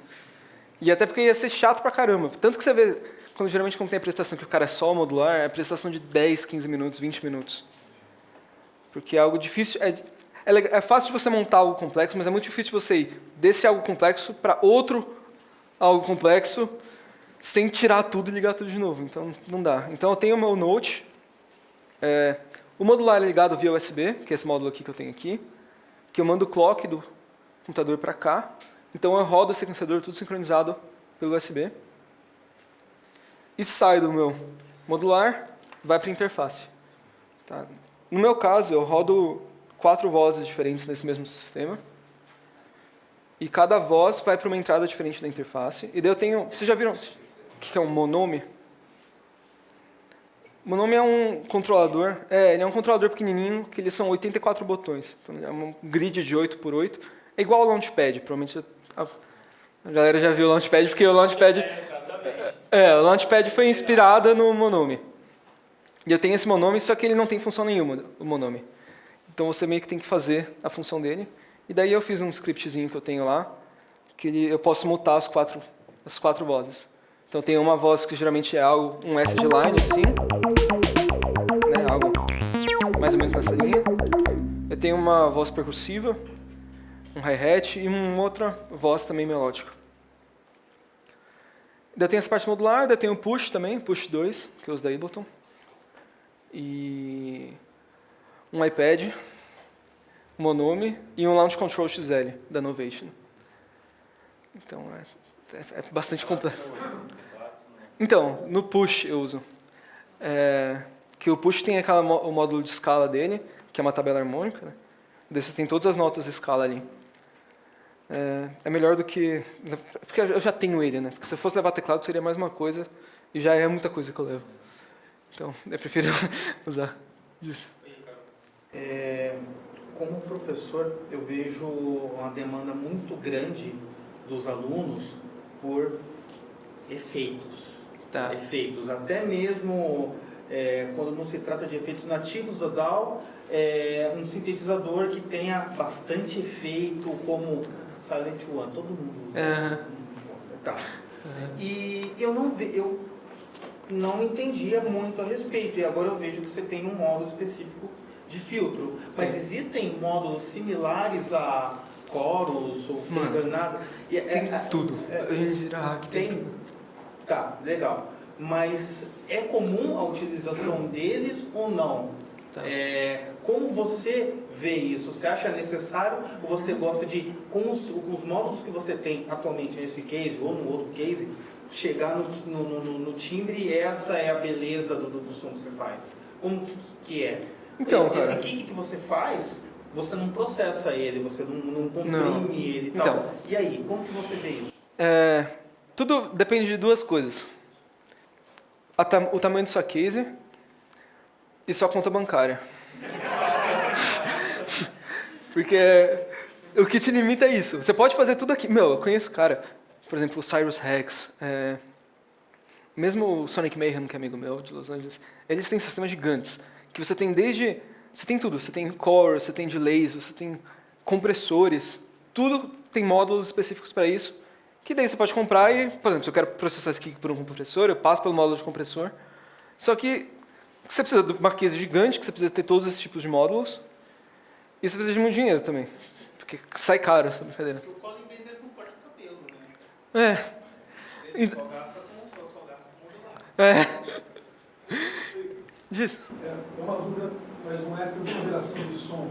Você tem um sequenciador, ele está usando 4 notas, né? Mais ou menos, fazer a harmonia. Você não usando o computador, essas 4 notas você falou que estavam em Fá. Como é que você programa essa escala? Tá, deixa eu terminar aquela lá, eu volto para a sua pergunta. Então, questão de efeito, cara, eu tenho, na minha outra case, que eu tenho 2 cases dessas. Na minha outra case, eu tenho um módulo de delay só. Eu tenho esse delay por quê? Porque ele tem a possibilidade de eu fazer coisas que no Ableton seria difícil. Por exemplo, eu tenho eu consigo fazer o tempo do delay bem curto, e daí eu posso modular esse tempo do delay para fazer timbres bem metálicos, assim, que é uma técnica de síntese que chama Carpus Strong. É algo que é difícil de fazer no Ableton. No meu caso, eu quase não tenho módulos de efeito, só tenho aquele lá, e eu faço tudo que é parte de efeito e processamento no live. Então eu gravo e daí processo depois, que eu acho algo mais viável. E numa situação ao vivo... Eu passo tudo pelo live, né? Ah, entendi. Os 4 canais passam separados pelo live, e daí no live eu tenho toda a parte de processamento. Porque demanda também... CPU? Eu sei. Esse é outro desafio do live. Toda vez que eu vou tocar, eu rezo para os bagulho não dá. Porque, não só isso, mas eu tenho mais Analog Lab da Arturia rodando, um monte de coisa rodando. É bastante coisa. Então, Mas todo o seu sinal de áudio passa pelo live. passam. Porque você não pega a daí separado, o live e junta os dois, porque a latência vai dar foda aí. Também por isso, e também porque assim, não é muito aconselhável você ligar o modular direto numa mesa, porque esse daqui gera mais ou menos 10 volts. Uma mesa line level, que é o sinal, por exemplo, que sai do seu celular, que sai da mesa, que sai tudo mais, é em média 3 volts. Então, se você ligar esse negócio e tiver máximo e tiver na caixa, é fácil de você estourar um sistema, um PA, assim. Então, geralmente... Você pode usar um limiter, você pode atenuar bastante. Não acho que dá pra fazer, mas por eu processar tudo e a questão da latência é muito importante também, porque na hora que eu passo no Ableton, ele equivale toda a latência. Tem que passar tudo por um lugar só. É mais fácil. Evita dor de cabeça na hora. Indo para a sua pergunta. As escalas. Nesse meu sequenciador aqui, não dá para vocês verem ali, porque está meio claro. Mas eu posso controlar nele a escala e a nota fundamental. Então, eu posso escolher, por exemplo, se eu quero Dó e Dó maior, Dó menor, Dó blues, Dorian, várias escalas diferentes que ele tem aqui nele. Você controla a minha dúvida é se você consegue, quero uma escala diminuta, quero uma Dó. Tem várias aqui. Ele tem umas 30 escalas diferentes, e daí você pode controlar também a fundamental dele. Número de notas também ou não? Então, o range dele, assim, nesse slider aqui, né, vertical, esse sequenciador aqui, ele vai até 3/8. Tá? Então, por exemplo, e lembra que a afinação aqui é contínua. Então, por exemplo, se eu quero uma afinação mais baixa, eu quero usar notas mais baixas, eu posso afinar meu oscilador para um Dó mais para baixo. Ou se eu quero usar notas... Você consegue dar, mas não a nota assim, a quantidade de notas. Simultâneas ou de possibilidades? De possibilidades. Então, seriam, por exemplo, se você tem uma escala menor, por exemplo, são 7 notas. Então, se são 3/8, você tem 21 notas de possibilidade. Sequenciais. Sim. Sem repetir. Então, nesse sequenciador aqui, ele tem um esquema que dá para você repetir estágios e tudo mais. Mas os sequenciadores mais simples, que é aquele que você vê que ele passa de 1 a 1, depende do knob lá. Depende da posição do knob, ele vai gerar uma nota diferente. Se fosse um quantizer, tem quantizer que você não vai ter as escalas. Daí você vai ter, por exemplo, como se fosse um tecladozinho assim, que tem as 12 notas, e você liga e desliga as notas que você quer ou não quer. Daí você monta a escala ali, daquele jeito. Legal? Alguma outra dúvida? Alguém? Não? Beleza. Vamos continuar então. Beleza, deixa eu ver que horas são. Beleza.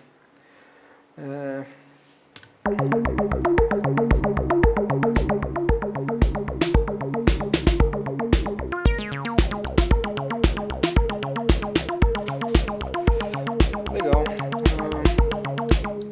Vamos ver alguma outra coisa. Só para demonstrar aqui, por exemplo. E demonstrar como módulos podem ser usados para várias funções. Eu tenho esse módulo aqui meu, que ele é um oscilador, né, que é aquele wavetable que a gente tinha falado.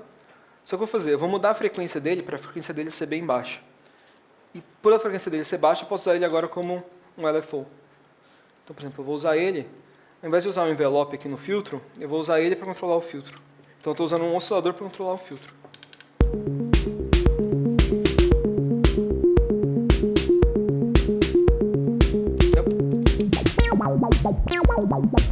Eu acho que não é um exemplo muito legal, mas dá para vocês entenderem. Uma onda que, no caso, um módulo que a gente estaria usando como oscilador, para a gente ouvir ele, nesse caso a gente está usando ele como modulação. Então,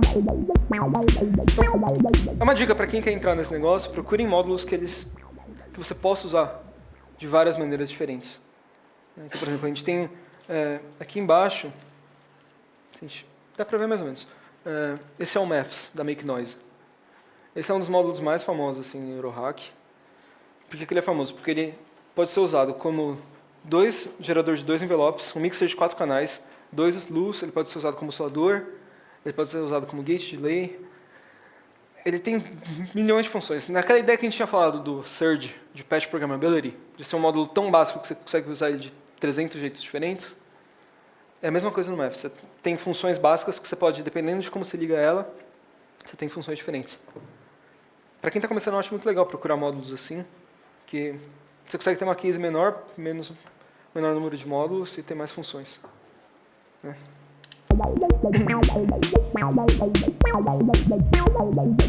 Sai desse. Voltar para o envelope.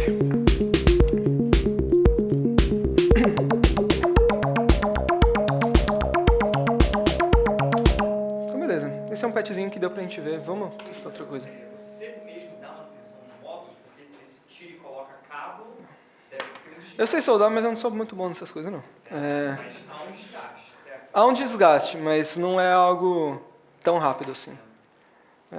Provavelmente esses módulos duram cerca de uns 10 anos, assim, 15 anos sem manutenção. E daí é questão de trocar os jacks e tudo mais, né? Geralmente não é um trabalho muito difícil assim, de se fazer para quem... Ou se manda para algum técnico, tipo Palmieri, esses caras de São Paulo, eles conseguem arrumar esse tipo de coisa. Mas é difícil, dá problema, cara. Eu já tenho meu sistema faz 5 anos e até hoje nunca tive nenhum tipo de problema. Legal, vamos? Eu vou tirar esse patch aqui, porque esse já foi, já. Eu quero mostrar algo novo para vocês.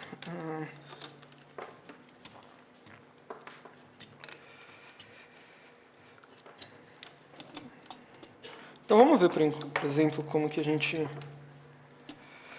faria se eu quisesse usar isso aqui numa produção mesmo. Eu estou no estúdio, eu quero produzir com ele. A primeira opção seria qual? Seria eu sincronizar o sequenciador interno dele, que a gente está usando. Só que ao invés de usar o sequenciador como master, eu mando o clock do Ableton e sincronizo ele por esse módulo USB que eu tenho aqui. Tá? A vantagem disso qual que é? É mais o controle de eu ter na mão aqui, eu posso experimentar mais. É muito mais fácil eu vir aqui fazer isso daqui do que no Ableton pegar o mouse e achar 30 notas que eu tenho lá e mudar. Essa é a primeira opção. A segunda opção qual que é? É fazer MIDI para CV mesmo. Então a gente vai gerar as notas do Ableton e mandar para cá. Tá. Eu tenho o Ableton aberto aqui. Pergunta. Eu vou começar aqui só colocando 2 notas. Tá? E eu vou dar um play aqui, só para a gente ouvir elas. E o que aconteceu então? Aquelas notas MIDI estão sendo enviadas para esse módulo, e esse módulo está repartindo essa nota, as 2 informações da nota, em saídas separadas. Eu vou ter o pitch na primeira saída e o gate na terceira saída aqui. Porque é 2 CVs e 2 gates. Tá? Então, enfim, vou pegar aqui aqui está a nota e eu vou jogar essa nota no meu oscilador. No caso, eu vou usar o Braids também de novo. E eu vou sair do Braids e vou entrar no meu VCA, que nem a gente fez antes.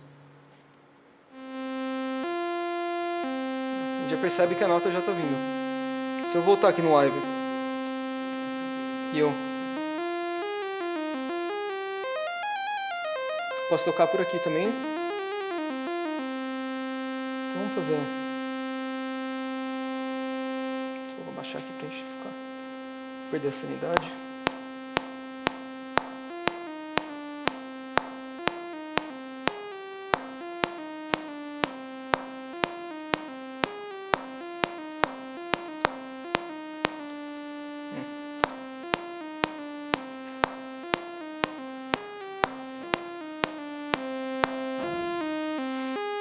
Legal.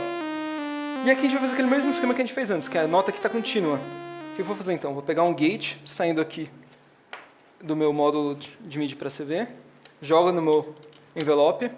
Nesse caso aqui, eu vou jogar esse gate, que antes a gente estava usando no Maths, que ele só gera aquele sobe e desce. Né?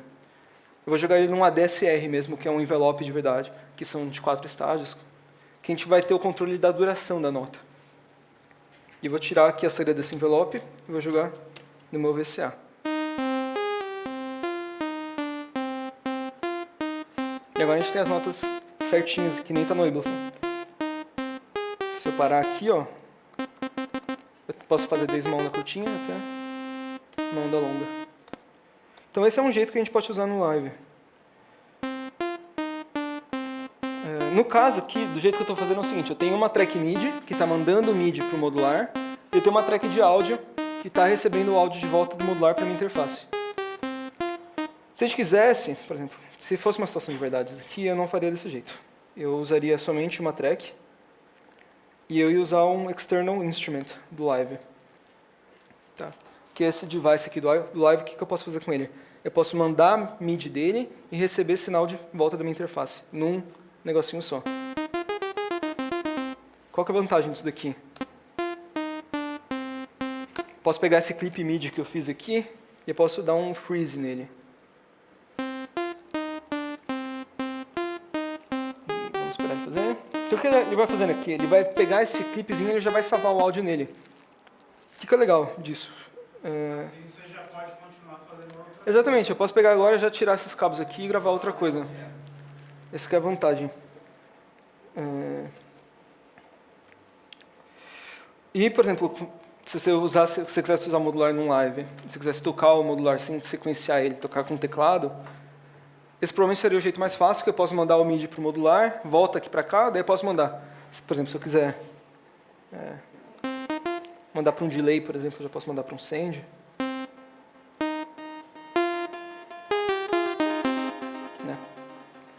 Então esse é um jeito...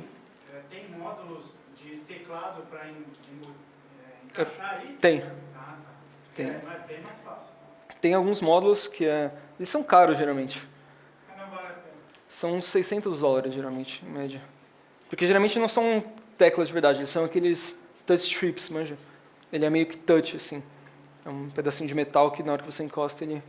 É legal, por exemplo, tem umas funções a mais, por exemplo, pressão. Tem muitos desses módulos que você pode pegar a pressão do seu dedo, como se fosse um aftertouch, assim, e usar aquilo para controlar, por exemplo, um filtro, um timbre, alguma coisa. Mas não compensa muito não, até porque você vai ocupar bastante espaço na case, e espaço na case é algo bem importante. Geralmente você não tem muito espaço, então é bom você meio que deixar essas coisas para fora. Tem alguma dúvida? Alguma dúvida alguém aqui? Não? Beleza.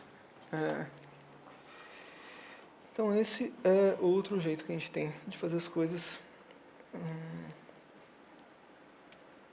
Então vamos supor que eu quisesse fazer uma trackzinha bem simples aqui, não julguem a produção. Mas vamos fazer alguma coisa bem simples para a gente ver como que a gente poderia usar o modular e o live junto.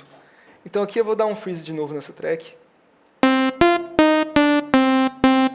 Aliás, espera. Antes disso, o que eu posso fazer aqui para ter certeza? A gente pode afinar ele antes, que é importante. A gente vê que ele está um pouquinho fora. Eu vou vir aqui e... Vocês vão ver que também a afinação do modular não é perfeita. Que lembra que aquele dó estava... Ó, viu? Ele tá bom aí, né? Mas se eu for umas oitavas para cima, ele já começa a sair. Isso que é oscilador analógico. Se fosse... Aliás, digital. Se fosse analógico, seria pior ainda. Mas beleza, já tá bom já. Vamos dar um record aqui.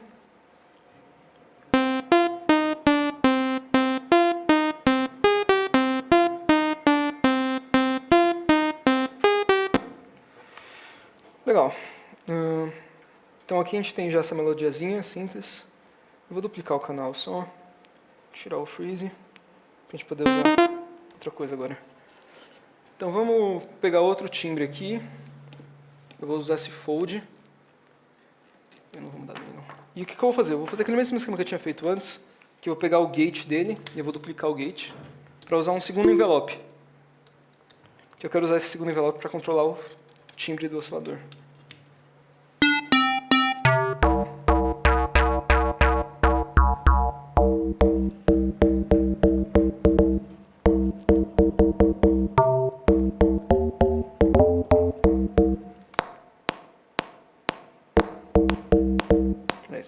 junto com...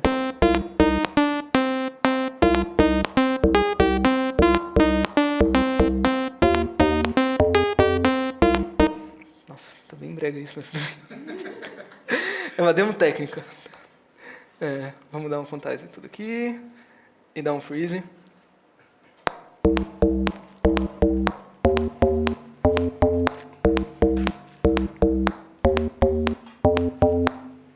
Legal.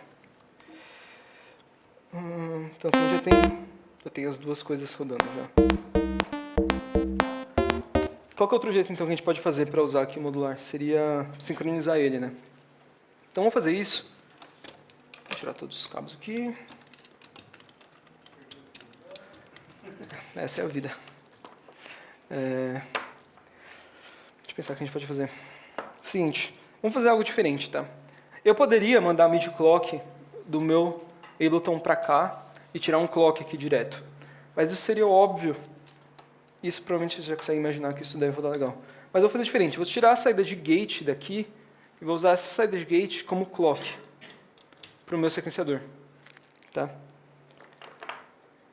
E o que eu vou fazer? Eu vou vir aqui no Ableton, criar uma track MIDI, né? De novo. Mas vou duplicar isso aqui só. Tiro o freeze, deleto a nota MIDI. E o que eu vou fazer aqui vai ser o seguinte. Eu vou usar as notas MIDI como meu clock. Então eu vou duplicar essa nota MIDI aqui. Aumentar o velocity dela aqui. Vamos parar isso aqui por enquanto. E agora, essa nota MIDI que eu estou fazendo, vocês não conseguem ver aqui, mas vamos fazer aquele mesmo esquema. Vou ligar nesse outro módulo meu aqui de bateria. E vou ligar o sequenciador agora nele.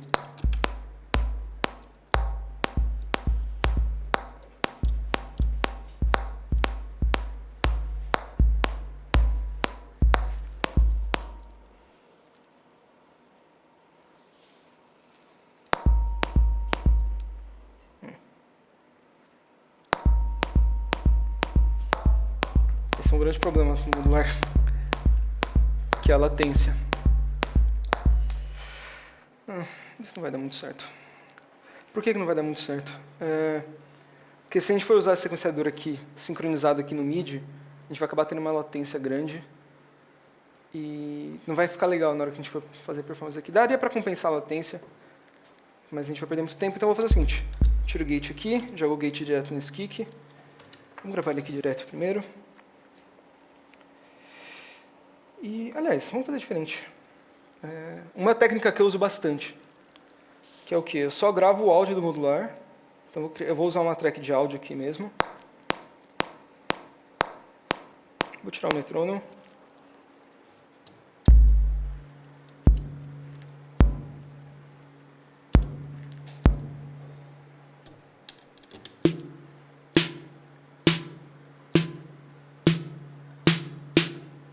Legal. E aqui eu vou fazer o seguinte, vamos também gravar, vamos fazer um outro patch, vamos fazer um hi-hat agora. Aqui a gente já tem o kick, tem o snare. Como que eu faria um hi-hat aqui? Eu pego um white noise, né, que é aquele ruído de TV, certo? Jogo ele no amplificador, saída do amplificador aqui, vindo para o mixer, e eu vou usar o envelope do Maths para controlar esse noise.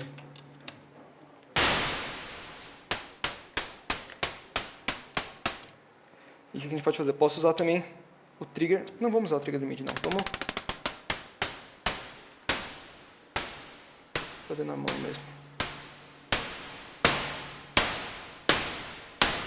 Para ter uma diferença, vamos também passar ele por um filtro que eu tenho aqui. É um filtro que chama Three Sisters. Eles são 3 filtros juntos. E eu posso usar esses 3 filtros, eu posso fazer 3 bandpass. E ele pega 3 bandpass, que são 3 filtros que eles pegam frequências específicas. Ele gera um som bem vocalizado.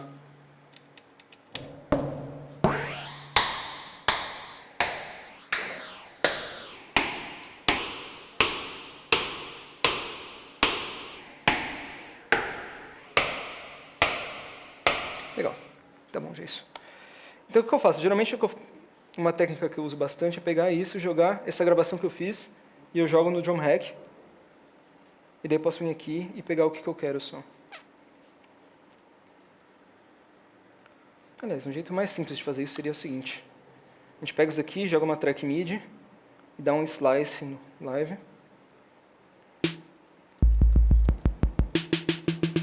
Todos esses elementos que você gravou aí, eles todos vão estar na mesma nota? Ou não? Então, eles estão na mesma nota por quê? Porque eu toquei na mesma escala aqui, né? E porque eu não mexi na afinação aqui, no meio deles. Se eu tivesse gravado um, tivesse aqui mexido na afinação, eu já ia ter desafinado, como qualquer outro instrumento, né? Se você mexer no violão, mudar a afinação dele. Então, o certo é, antes de gravar, ter certeza da afinação. Sim, tá correta. sempre que você vai usar modular para fazer coisas tonais, você acaba... Você tem que afinar antes, porque senão... Você pode afinar depois, usando autotune, se quiser. Você pode afinar mudando um transpose.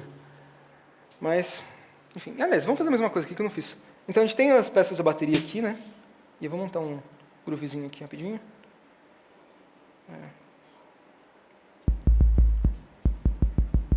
Colocar essa nota aqui.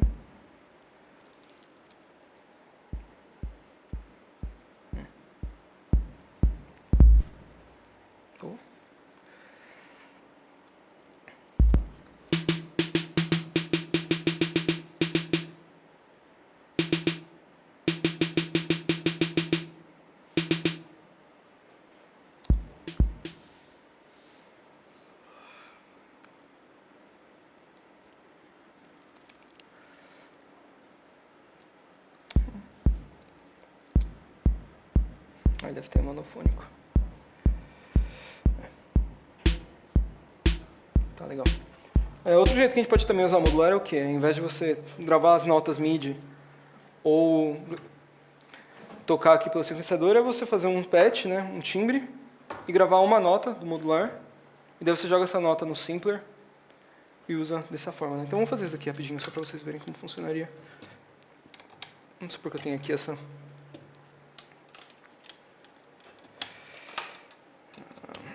Então eu vou fazer aquele mesmo esquema que eu tinha feito antes. Quero que jogar o pitch no oscilador e o gate no envelope. Vou sair do envelope, controlar o VCA. E vamos ver aqui se está rodando. Tá. Tá um pouquinho desafinado.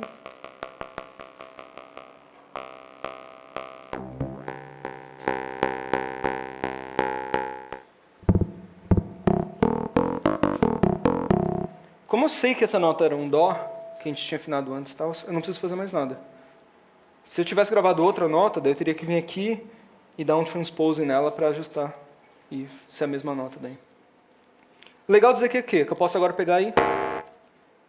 Nesse timbre não ficou legal. Mas, teoricamente, o legal disso daqui é o quê? Que eu posso pegar e tocar acordes com esse timbre agora, que eu não poderia no modular direto. Eu poderia se eu tivesse 3 de cada módulo, e fica bem caro daí. Mas esse é um jeito legal de você fazer polifonia com modular. Então, só para vocês terem ideia, por exemplo, ó, e eu uso muito modular dessa forma. Eu gravo bastante samples. Então, por exemplo, aqui é a minha biblioteca pessoal de samples do modular. E eu tenho vários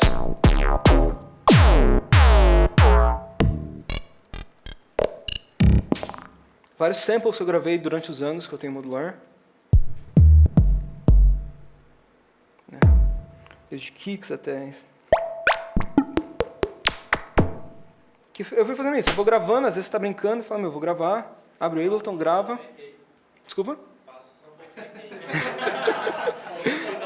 Sei não. E daí é um processo que é meio longo, né? Porque eu pego, geralmente eu gravo, corto, normalizo. Você faz uma masterzinha simples para o sample. E são todos catalogados, como vocês podem ver. Então, Icaro FR Modular Synth. No caso aqui, TBC, porque é tons, bongos e congas. E o número deles. Eu também, às vezes, gravo loops que eu uso. E esses loops, geralmente, são diferentes do que eu faria no computador, né? Por exemplo, esses daqui, ó, que eu tenho aqui, por exemplo, Carplus Drums. Eles têm um som já diferente.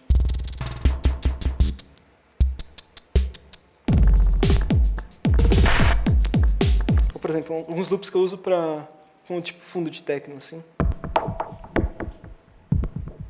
Esses são vários layers, tem vários. Então, nesse caso aqui, o grande foco dele é o delay, né? É um delay que ele é modulado e por isso que ele dá esse timbre. Então, você gravou, por exemplo, numa tomada só, ou você Geralmente numa tomada só, esse tipo de coisa. colocou vários juntos? Não tem camadas. Geralmente é uma grava... As camadas geralmente são feitas no modular, né? Que geralmente tem um mixer que eu vou mandando várias coisas. Mas do jeito que ele é gravado é o que está aqui, eu não faço muito. Só pra... Por exemplo, alguns modos... Umas coisas mais glitch, assim, também que eu gravo. Então, esses são alguns jeitos que a gente pode usar o modular na prática mesmo.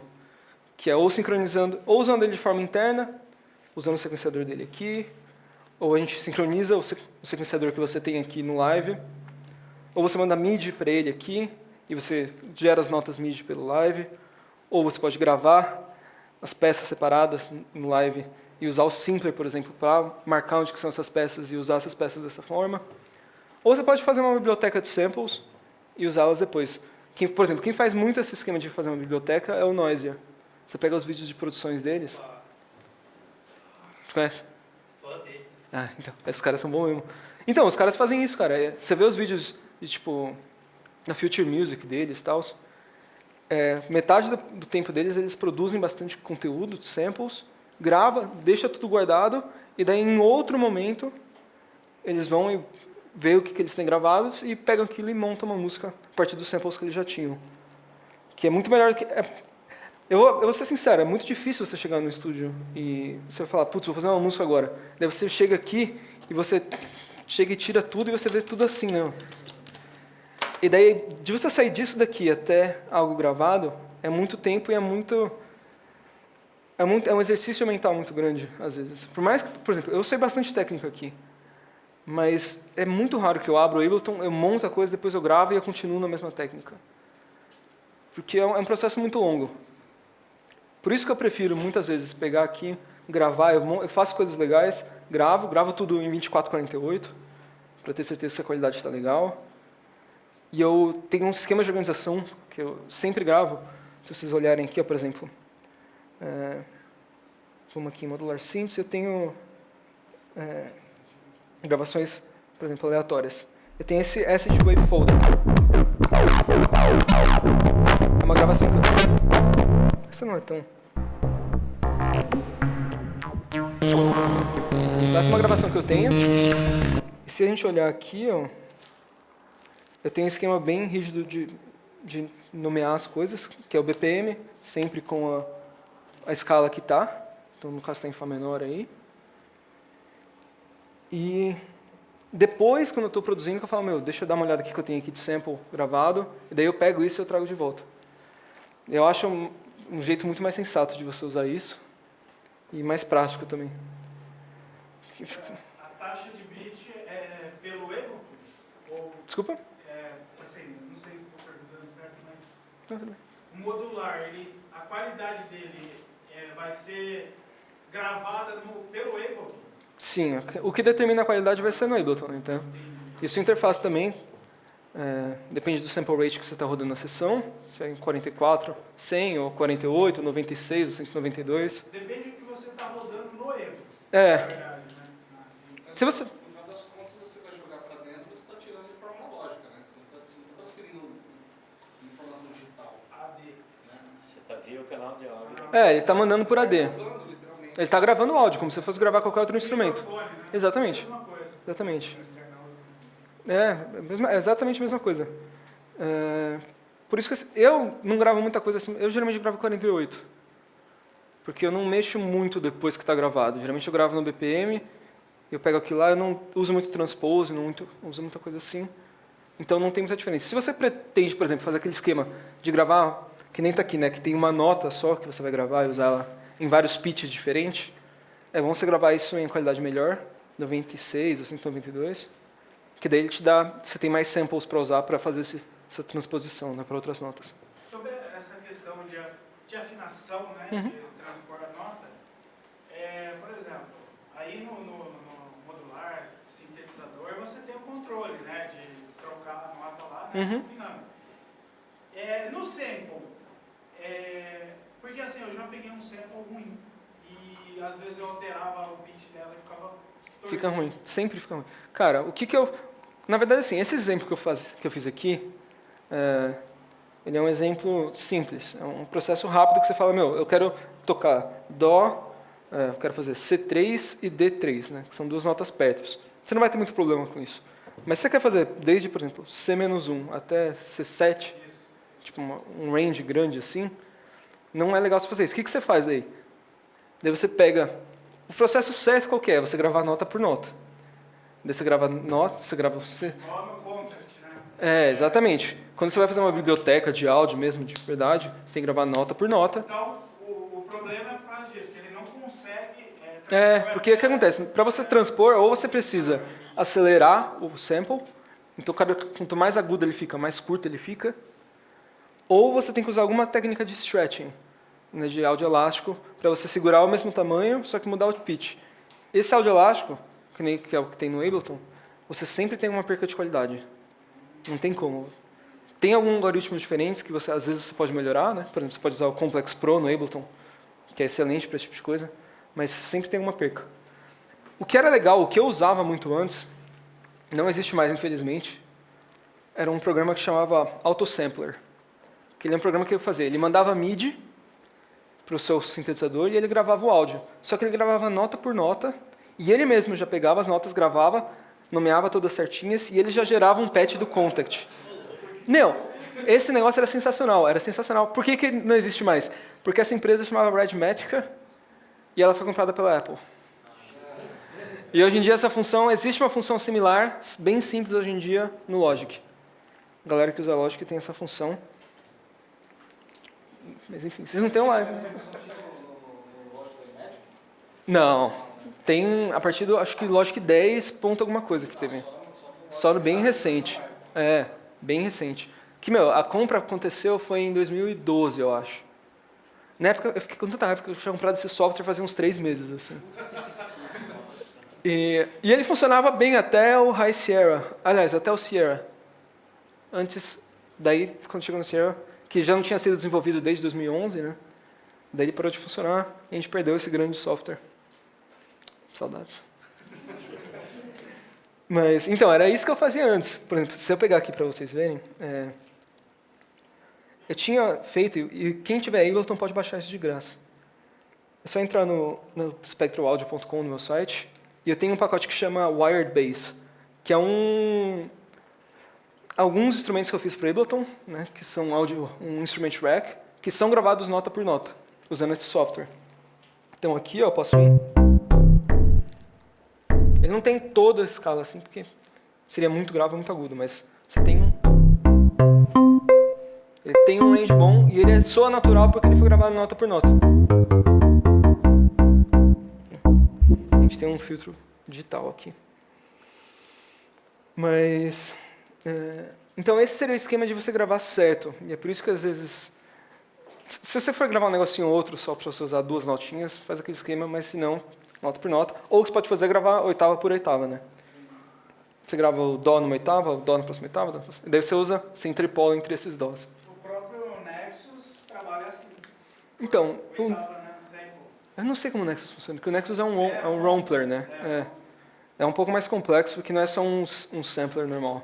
Ele é igual desde o M1, né, da Korg, que também era um Rompler e tal. Seria considerado uma síntese. De sample. Então, geralmente, é que as bases dele geralmente são samples de Romplers. Quando tem geralmente coisa de synth, é para você colocar mais grave, enfim. Não, é mais pro lado do sampler do que pro synths. Tá, vamos. Acho que isso, a gente tem 5 minutinhos. Alguma mais pergunta, pessoal? Quem tiver mais perguntas? Não? O caminho de volta, por exemplo, você está pegando os sinais lá para controlar aqui. Certo. Você tem, ao contrário, também, para alguma coisa daqui? Controlar lá? Não áudio, né? Mas você vê? Tem. Existem... Essa interface aí não faz isso. Ela só recebe... Não, esse da minha aqui não. Você tem 2 opções daí. Você tem módulos que são CV para MIDI. Então o que ele faz? Você pega um CV, por exemplo, um LFO, ele converte aquilo lá para MIDI CC. E daí você pode mapear esse MIDI-CC, por exemplo, um plugin seu e usar o modular para controlar dessa forma. E não tem nenhuma que pega, por exemplo, porque aqui você tem que ter a plaquinha de controle, né, de CV, e você tem que ter o áudio para você jogar para o laptop de volta. Não tem nenhuma dessas? Então, o S8... Tem o AD aí? O S8, eles são 8 saídas e 4 entradas. Aí você pode gravar até 4 entradas aqui mandando no computador, só nele. Via USB? Via USB. Sem a placa de áudio? Sem a placa.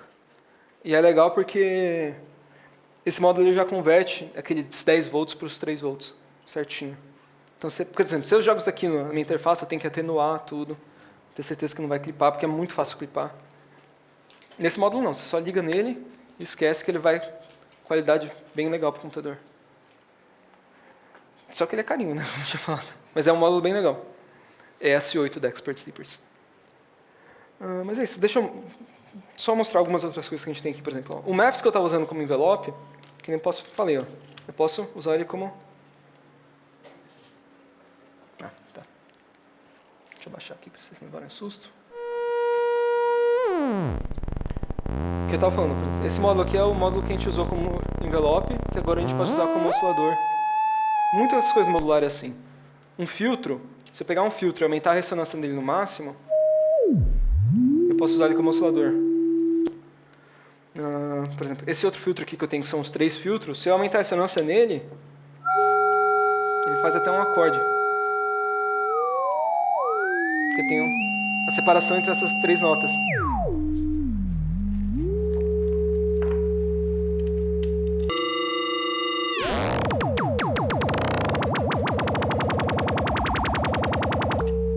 Daí você pode começar a fazer coisas mais avançadas, né, por exemplo.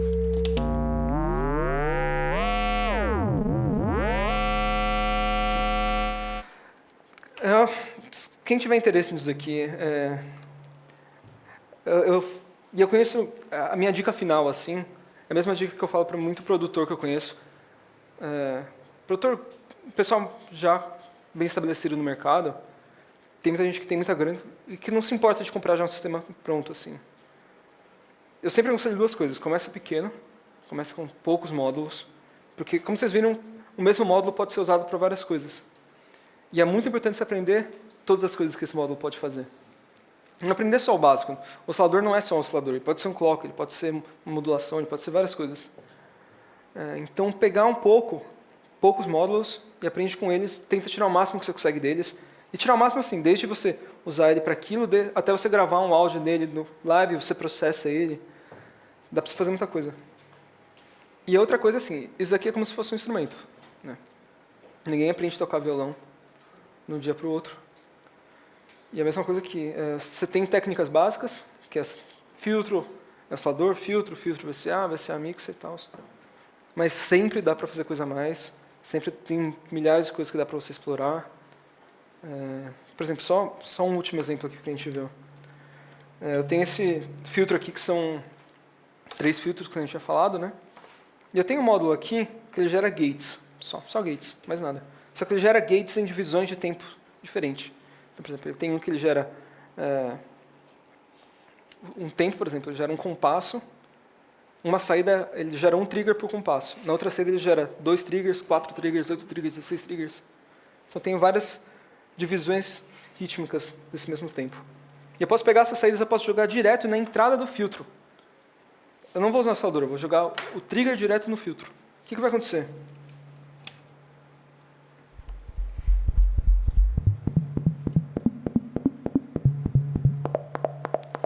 Ele vai fazer o que a gente chama de ping no filtro. Ele vai só fazer um... Eu posso pegar aqui, ó, já começar...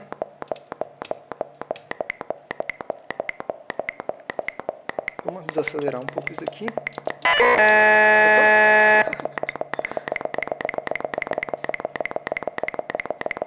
Vou colocar em 16. Vou deixar bem devagar.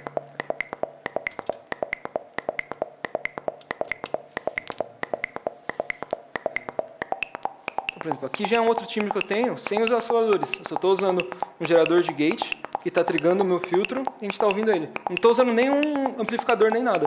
Por quê? Porque como o filtro não tem sinal, ele só tem esse gate, ele vai do 0 para o máximo para o 0 de volta. Então a gente nem precisa de um VCA. Ele mesmo funciona como VCA e eu posso já gerar esse timbre aqui que eu posso gravar e fazer várias coisas com ele. Por exemplo, eu posso pegar um outro módulo aqui e já começar...